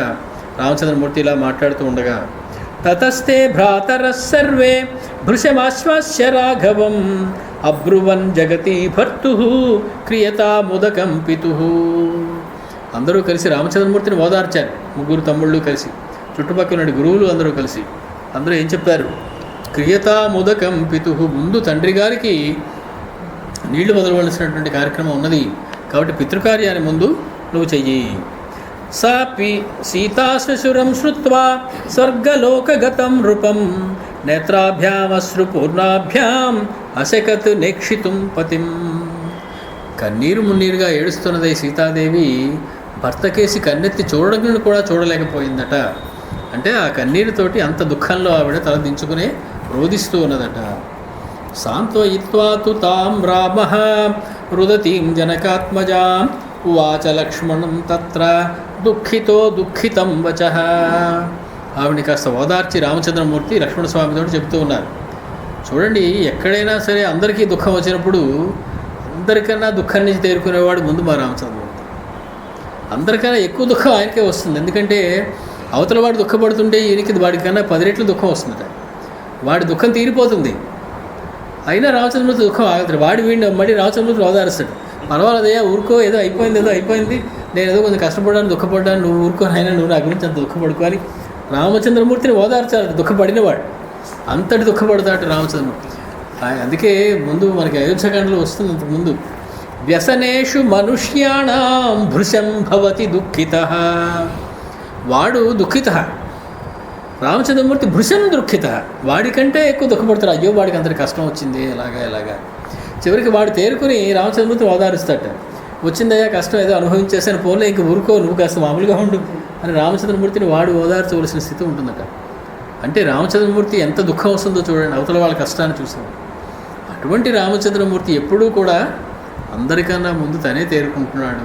ఆయన తేరుకుని లక్ష్మణుడితో చెప్తున్నాడు, ఆనయ ఇంగుది పిణ్యాకం చీరమాహరచోత్తరం జలక్రియార్థం తాతస్య గమిష్యామి మహాత్మనః. నా ఉత్తరీయాన్ని తీసుకురా. ఉత్తరీయం లేకుండా పుణ్యకార్యాలు ఏమీ చేయకూడదు, ధర్మకార్యాలు కానీ పితృకార్యాలు కానీ. కాబట్టి నా ఉత్తరీయాన్ని తీసుకుని రా లక్ష్మణ. ఇంగుది పిణ్యాకం ఆనయ, ఇంగుది వృక్షం యొక్క గింజల నుంచి తీసినటువంటి పొడి, దాంతో వీడు రోజు భోజనం చేస్తారు. అదే మన గోధుమ పిండి లాంటిది. గోధుమలు కాదు, ఇంగుది గింజల నుంచి వచ్చినటువంటి పిండి. దాన్ని తీసుకొచ్చి ఆ పిండిని తీసుకురా.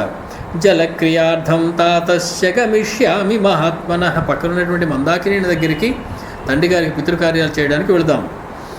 సీతా పురస్తాత్ వ్రజతు. ఇక్కడ మళ్ళీ ఒక శాస్త్ర నియమం అట, పితృకార్యం చేసేటప్పుడు ఆడవాళ్ళు ముందు వెళ్ళాలంటే వెనకాల మగవాళ్ళు రావాలి. అదే దేవకార్యాలు చేసేటప్పుడు మగవాడు ముందు వెళ్ళాలి, స్త్రీ వెనక రావాలి. కాబట్టి సీతా పురస్తాత్ వ్రజతు. అమ్మ సీతమ్మ నువ్వు ముందు నడు. త్వమేవ అభితో వ్రజ. అందరికన్నా ముందు నువ్వు వెళ్ళమ్మా. అహం పశ్చాత్ గమిష్యామి. నేను నీ వెనకాల వస్తాను.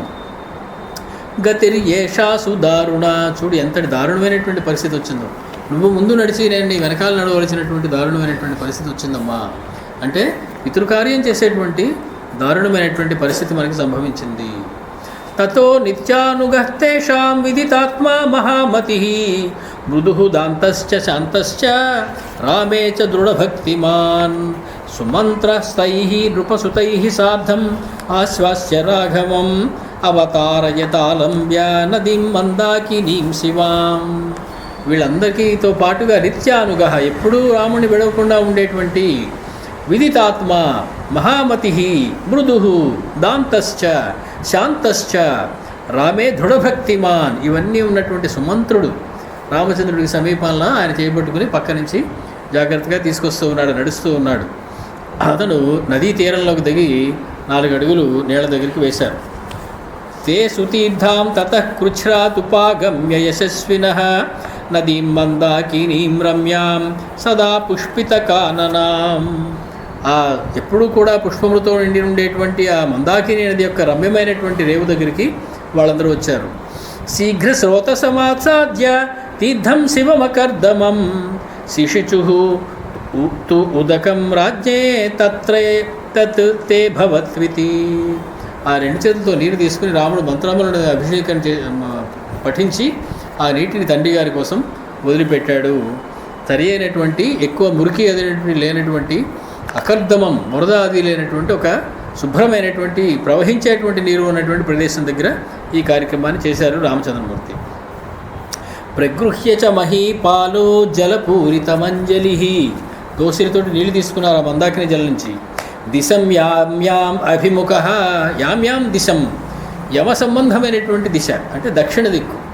పోయినటువంటి వాళ్ళు యమ సంబంధమైనటువంటి దిశ వైపు తిరిగి వాళ్ళకి అంజలి ఘటించడం అలవాటు కాబట్టి దక్షిణ దిక్కుగా తిరిగి ఆయన రుదన్ ఏడుస్తూ వచనమబ్రవీత్, తండ్రితో చెబుతూ ఉన్నట్ట.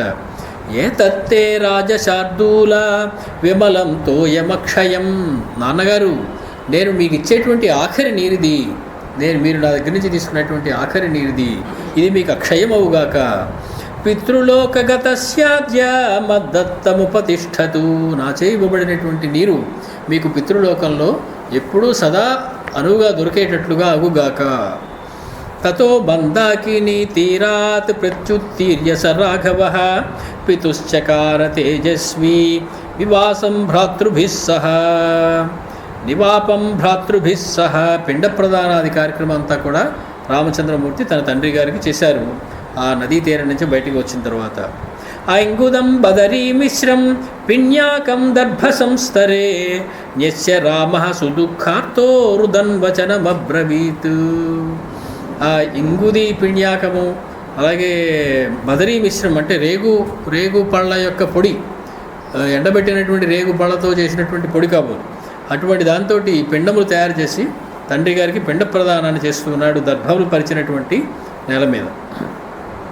ఇదం భుంక్ష్వ మహారాజా. నాయనా తండ్రి, నీకు ఆఖరిసారిగా నేను భోజనం పెడుతూ ఉన్నాను. ఇదం భుంక్ష్వ, దీన్ని స్వీకరించు. ప్రీతః, సంతోషంతో స్వీకరించిన ఆయన. యదశనా వయం, మేమేం తింటామో నీకు దాంతోనే పిండం పెట్టాలి కాబట్టి మేము ఇదే రోజు తింటూ ఉన్నాం. మేము ఈ ఐంగుది పిణ్యాకం బదరీ మిశ్రంతో నీకు పిండములు చేసి పెడుతూ ఉన్నాం. యదన్న పురుషో భవతి తదన్నాస్తస్య దేవతాః. మనం ఏమి తింటామో దాన్నే పరమాత్మకు నివేదించాలి, దేవతకు నివేదించాలి. అది పితృదేవత అయినా సరే, మామూలు దేవతలైనా సరే. కాబట్టి మనం తినేదే వాళ్ళకి నివేదించాలి అనేటువంటి సూత్రం ప్రకారం. అందుకే నేను అనుకుంటూ ఉంటాను, మనం హరే రామ హరే కృష్ణ మందిరాలకు వెళ్ళినప్పుడు కేకులు బిస్కెట్లు ఇవన్నీ పెడతారు. ఈ మూమెంట్ అక్కడ స్టార్ట్ అయింది, మన దేశంది కాదు. కాబట్టి యదన్నాహ పురుష తదన్నావై దేవతా, మనం ఏం తింటామో దేవతలకు అదే పెట్టాలి. కాబట్టి ఇక్కడ ప్రసాదంగా అలాంటివన్నీ అమ్ముతారేమో వీళ్ళు అని చెప్పి నవ్వుకుంటూ ఉంటాను నేను. అలాగా రామచంద్రమూర్తి వారు ఏమి తింటారో పితృదేవతలకు అదే పెట్టాలనేటువంటి సూత్రం చేత వాటినే తండ్రి గారికి పెట్టారు. తతస్తేనైవ మార్గేణ ప్రత్యుత్తీర్య నదీ తటాత్ ఆరురోహ నరవ్యాఘ్రో రమ్యసానుం మహీధరం. రమ్యమైనటువంటి సానువులు కలిగినటువంటి ఎత్తైన ప్రదేశానికి ఆ నది నుంచి తటం నుంచి బయలుదేరి అందరూ వచ్చి కూర్చున్నారు. తతః పర్ణకుటీద్వారం ఆసాద్య జగతీపతి పరిజగ్రాహ బాహుభ్యాం ఉభౌ భరతలక్ష్మణౌ. ఒకసారి రామచంద్రమూర్తి పర్ణశాల సమీపానికి వచ్చి ద్వారం దగ్గర నిలబడి భరతుడిని లక్ష్మణుడిని దగ్గరగా కౌగిలించుకున్నారు. తేషాంతు రుదతాం శబ్దాత్ ప్రతిశ్రుత్కో అభవద్గిరౌ భ్రాతॄణాం సహ వైదేహ్యా సింహానామివ నర్దతాం. వాడు ఎంత బిగ్గరగా విలపిస్తూ ఉన్నారంటే సోదరులు ముగ్గురు సీతాదేవి రామచంద్రమూర్తి ప్రతిశ్రుత్క అభవద్గిరవు, ఆ కొండల నుంచి ప్రతిధ్వని వస్తూ ఉన్నదట. వాళ్ళ ఏడుపు యొక్క ధ్వని ప్రతిధ్వనిస్తూ ఉందట ఆ కొండల వల్ల. ఎలాగా గట్టిగా సింహములు అరుస్తూ ఉంటే ఎలాగ మనకి ధ్వని మాటిమాటికి అప్పుడప్పుడు వస్తూ ఉంటుందో ఆ రకంగా అంత దారుణంగా వాళ్ళు విలపిస్తూ ఉన్నారట. మహాబలానామృదతాం కుర్వతాముదకం పితుః విజ్ఞాయ తుములం శబ్దం త్రస్తాహ భరత సైనికాః.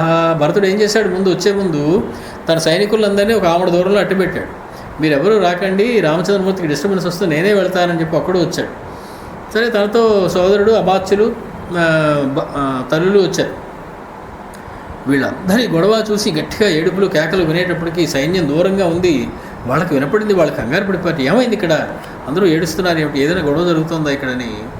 అబ్రువంశ్చాపి రామేణ భరత సంగతో ధ్రువం తేషామేవ మహాన్ శబ్ద శోచతాం పితరమృతం. తండ్రి గారి గురించి తలుచుకుని వాళ్ళు మిక్కిరి బిగ్గరగా ఏడుస్తూ ఉన్నారట. అథ వాసాన్ పరిత్యజ్య తం సర్వే అభిముఖాస్వనం అప్యేక మనసో జగ్ముహు యథాస్థానం ప్రధావితాః. దూరంగా ఉన్నటువంటి సైన్యం అంతా కూడా పరుగులు పెడుతూ వస్తూ ఉన్నారట. ఏమవుతోంది ఇక్కడ, ఏమిటి ఇంతంత చప్పుళ్ళు వినపడుతున్నాయి, ఇంతంతగా ఏడుస్తూ ఉన్నారు అందరూ అని చెప్పి ఆ సైన్యం అంతా పరుగులు పెడుతూ వస్తూ ఉన్నదట. కొందరు గుర్రాల మీద వస్తూ ఉన్నారు, కొందరు ఏనుగుల మీద వస్తూ ఉన్నారు, కొందరు కాళ్ళతో పరిగెడుతూ ఉన్నారు. అన్ని పక్కల నుంచి కూడా సైన్యం వాళ్ళున్న చోటికి వస్తూ ఉన్నదట. హయైరన్యే గజైరన్యే రథైరన్యే స్వలంకృతైః సుకుమారా తథైవాన్యే పద్భిరేవ నరాయయుః.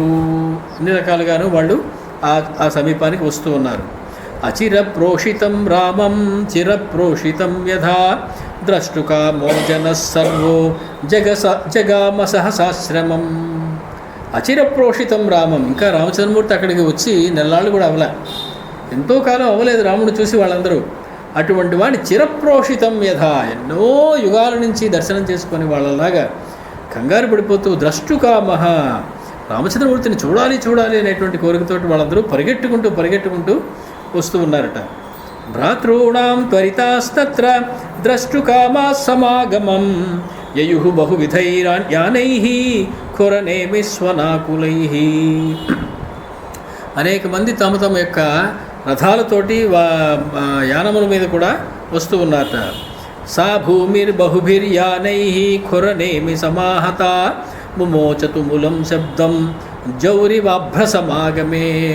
ఆ తిరుగుతున్న రథాచక్రాలు, ఆ గుర్రముల యొక్క డెక్కల చప్పుడు, ఘీంకరిస్తున్న ఏనుగుల చప్పుడు, మనుషుల యొక్క హాహాకారములు, వీటితోటి పెద్ద పెద్ద మేఘములు ఆకాశంలో గర్జిస్తూ ఉన్నాయా అన్నట్లు ప్రతిధ్వనిస్తూ పెద్ద ధ్వని వస్తూ ఉన్నదట.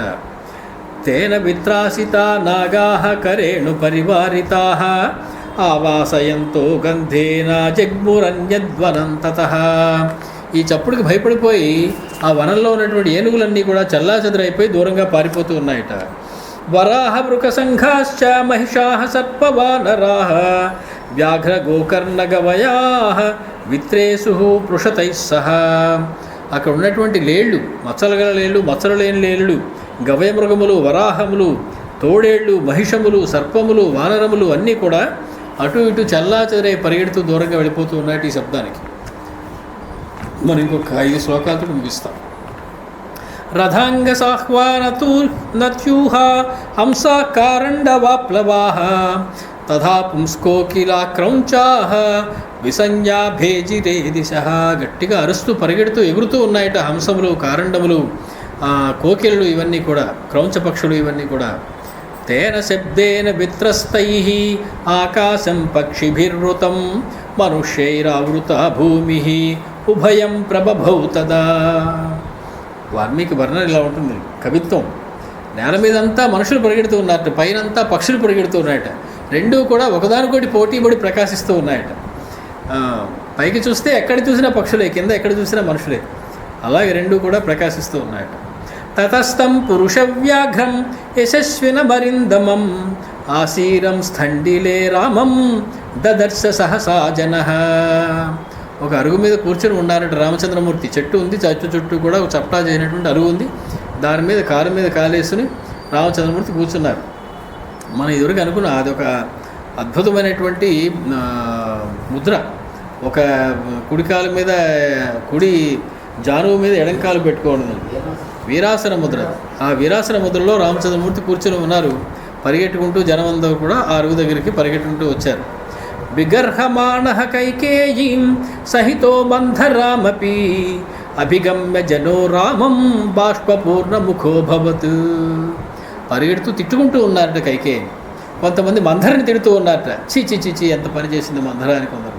చెబితే మాత్రం బుద్ధుండద్దు తల్లికి అని కైకేయిని కొందరు తిట్టుకుంటూ పరుగులు పెట్టుకుంటూ రామచంద్రమూర్తికి వస్తున్నారు. వచ్చే సమయానికి అందరికీ కూడా ఒకటే లక్ష్యం, అందరి కళ్ళల్లోనూ కూడా నీళ్ళు. రామచంద్రమూర్తిని చూసినటువంటి ఆనందం, రామచంద్రమూర్తి ఇలా చూస్తున్నామే అనేటువంటి బాధతోటి కన్నీరు. ఈ నీరు నిండిన కళ్ళతోటి రామచంద్రమూర్తి దగ్గరికి వస్తున్నారట. తాన్ నరాన్ బాష్పపూర్ణ అక్షాన్ సమీక్ష అధ సుదుఃఖితాన్ పర్యశ్వజత ధర్మజ్ఞః పితృవత్ మాతృవచ్చసః. తల్లిని ఎలా కౌగిలించుకుంటామో, తండ్రిని ఎలా కౌగిలించుకుంటామో అలా కౌగిలించుకుని దగ్గరికి తీసుకుంటూ ఉన్నారంటే రామచంద్రమూర్తి ప్రతి వారిని. కొంతమంది దగ్గరికి తీసుకుని ఇలా రాస్తూ ఉంటారు. రామచంద్రమూర్తి అలా చేయటం లేదు, అందరినీ జస్ట్ కౌగిలించుకుంటూ ఉన్నారు. రామచంద్రమూర్తి అలాగా పితృవచ్చ మాతృవచ్చ. ఇప్పుడు అయోధ్య నుంచి ఎవడొచ్చినా తన తండ్రి వచ్చాడేమో అనేటువంటి ఆనందం రామచంద్రమూర్తికి. వీళ్ళందరూ అయోధ్య నుంచి వచ్చారు, తన కోసం వచ్చారు. తన తండ్రి ఇక లేడు కాబట్టి తండ్రే ఈ రూపంలో వచ్చాడేమో అన్నట్లుగా, తన తల్లే ఈ రూపంలో దగ్గరికి వస్తూ ఉన్నదేమో అన్నట్లుగా అయోధ్య జనులందరినీ కూడా ఆయన దగ్గరికి తీసుకుంటూ ఉన్నాడట. సతత్ర కాంసిత్ పరిషస్వజే నరాన్ నరాశ్చకే చిత్తు తమభ్యవాదయన్ చకార సర్వాన్ సవయస్య బాంధవాన్ యథార్హమాసాద్య తథా నృపాత్మజః. కొంతమంది ఆయన కౌగిలించుకుంటూ ఉన్నారట, కొంతమంది ఆయనకి నమస్కారాలు చేసి ఆయనకి అభినందనలు తెలుపుతూ ఉన్నారట. మొత్తానికి స్నేహితుల్లాగా, బంధువులాగా ఎవరిని ఎలాగ దగ్గరకు తీసుకోవాలో అలాగ దగ్గరకు తీసుకుని రామచంద్రమూర్తి తన యొక్క గాఢ పరీక్షంగా సౌభాగ్యాన్ని వాళ్ళందరికీ ఇస్తూ ఉన్నాడట. సతత్ర తేషాం మృదతాం మహాత్మనాం భువంచ కంచ అనునినాదయన్ స్వనః గుహాగిరీణాం దిశశ్చ సంతతం మృదంగఘోష ప్రతిభ ప్రశుశ్రువే. ఇందాకలో వచ్చినటువంటి ఏడుపులాంటి స్వనం కాదు, సంతోషంతో రామచంద్రుని దర్శనం వల్ల వస్తున్నటువంటి స్వనం ఇది. కాబట్టి ఆ ఏడుపు స్వనం కూడా ఇప్పుడు ఎలాగ ఉంది, ఎలా వినపడుతూ ఉంటుందంటే మృదంగవాదంలా వినపడుతూ ఉందట. ఆ ప్రదేశం అంతా కూడా ఆ అందరి యొక్క ధ్వని అలా ఉన్నదట. వశిష్ఠ పురత కృత్వా దారాన్ దశరథస్య చ అభిచక్రామ తందేశం రామదర్శన తర్షితః. వశిష్ఠ మహర్షి దశరథుని యొక్క భార్యలు ముగ్గురిని వెంటబెట్టుకుని రామదర్శన తర్షిత, రాముడిని చూడాలి అనేటువంటి కోరికతోటి గబగబా నడుచుకుంటూ రామచంద్రమూర్తి దగ్గరికి వస్తూ ఉన్నారు. మనం ఇక్కడితో ఆపుతాము. వచ్చిన తర్వాత ఆయన ఏం మాట్లాడారు, భరతుడు ఏం మాట్లాడాడు, రాముడు ఏం మాట్లాడాడు. రామ భరత సంవాదం ఒక అత్యద్భుతమైనటువంటి ఘట్టం. ఇందులో తర్కశాస్త్రానికి సంబంధించినటువంటి విశేషమైనటువంటి విషయాలు ఉంటాయి. ఒకళ్ళు మాట్లాడిన దానికి మనం ప్రతి జవాబు చెప్పడానికి ఏ ఏ ఉపపత్తులు కారణాలు చూపిస్తే అవతలవాడు తిరిగి మాట్లాడలేడు అనేటువంటి విషయం రామచంద్రమూర్తికి తెలిసినట్లు పాపం భరతుడికి తెలియదు, వశిష్ఠుడికి తెలియదు, సీతమ్మకి తెలియదు, చుట్టుపక్కల ఉన్నటువంటి తల్లులు ఎవరికీ తెలియదు, అయోధ్యావాసులు ఎవ్వరికీ తెలియదు. కాబట్టి రామచంద్రమూర్తే గెలుస్తాడు కాబోలు. చూద్దాం. స్వస్తి. మంగళం కోసలేంద్రాయ మహనీయ గుణాత్మనే చక్రవర్తి తనూజాయ సార్వభౌమాయ మంగళం. వేద వేదాంత వేద్యాయ మేఘశ్యామలమూర్తయే మోహన రూపాయ పుణ్యశ్లోకాయ మంగళం.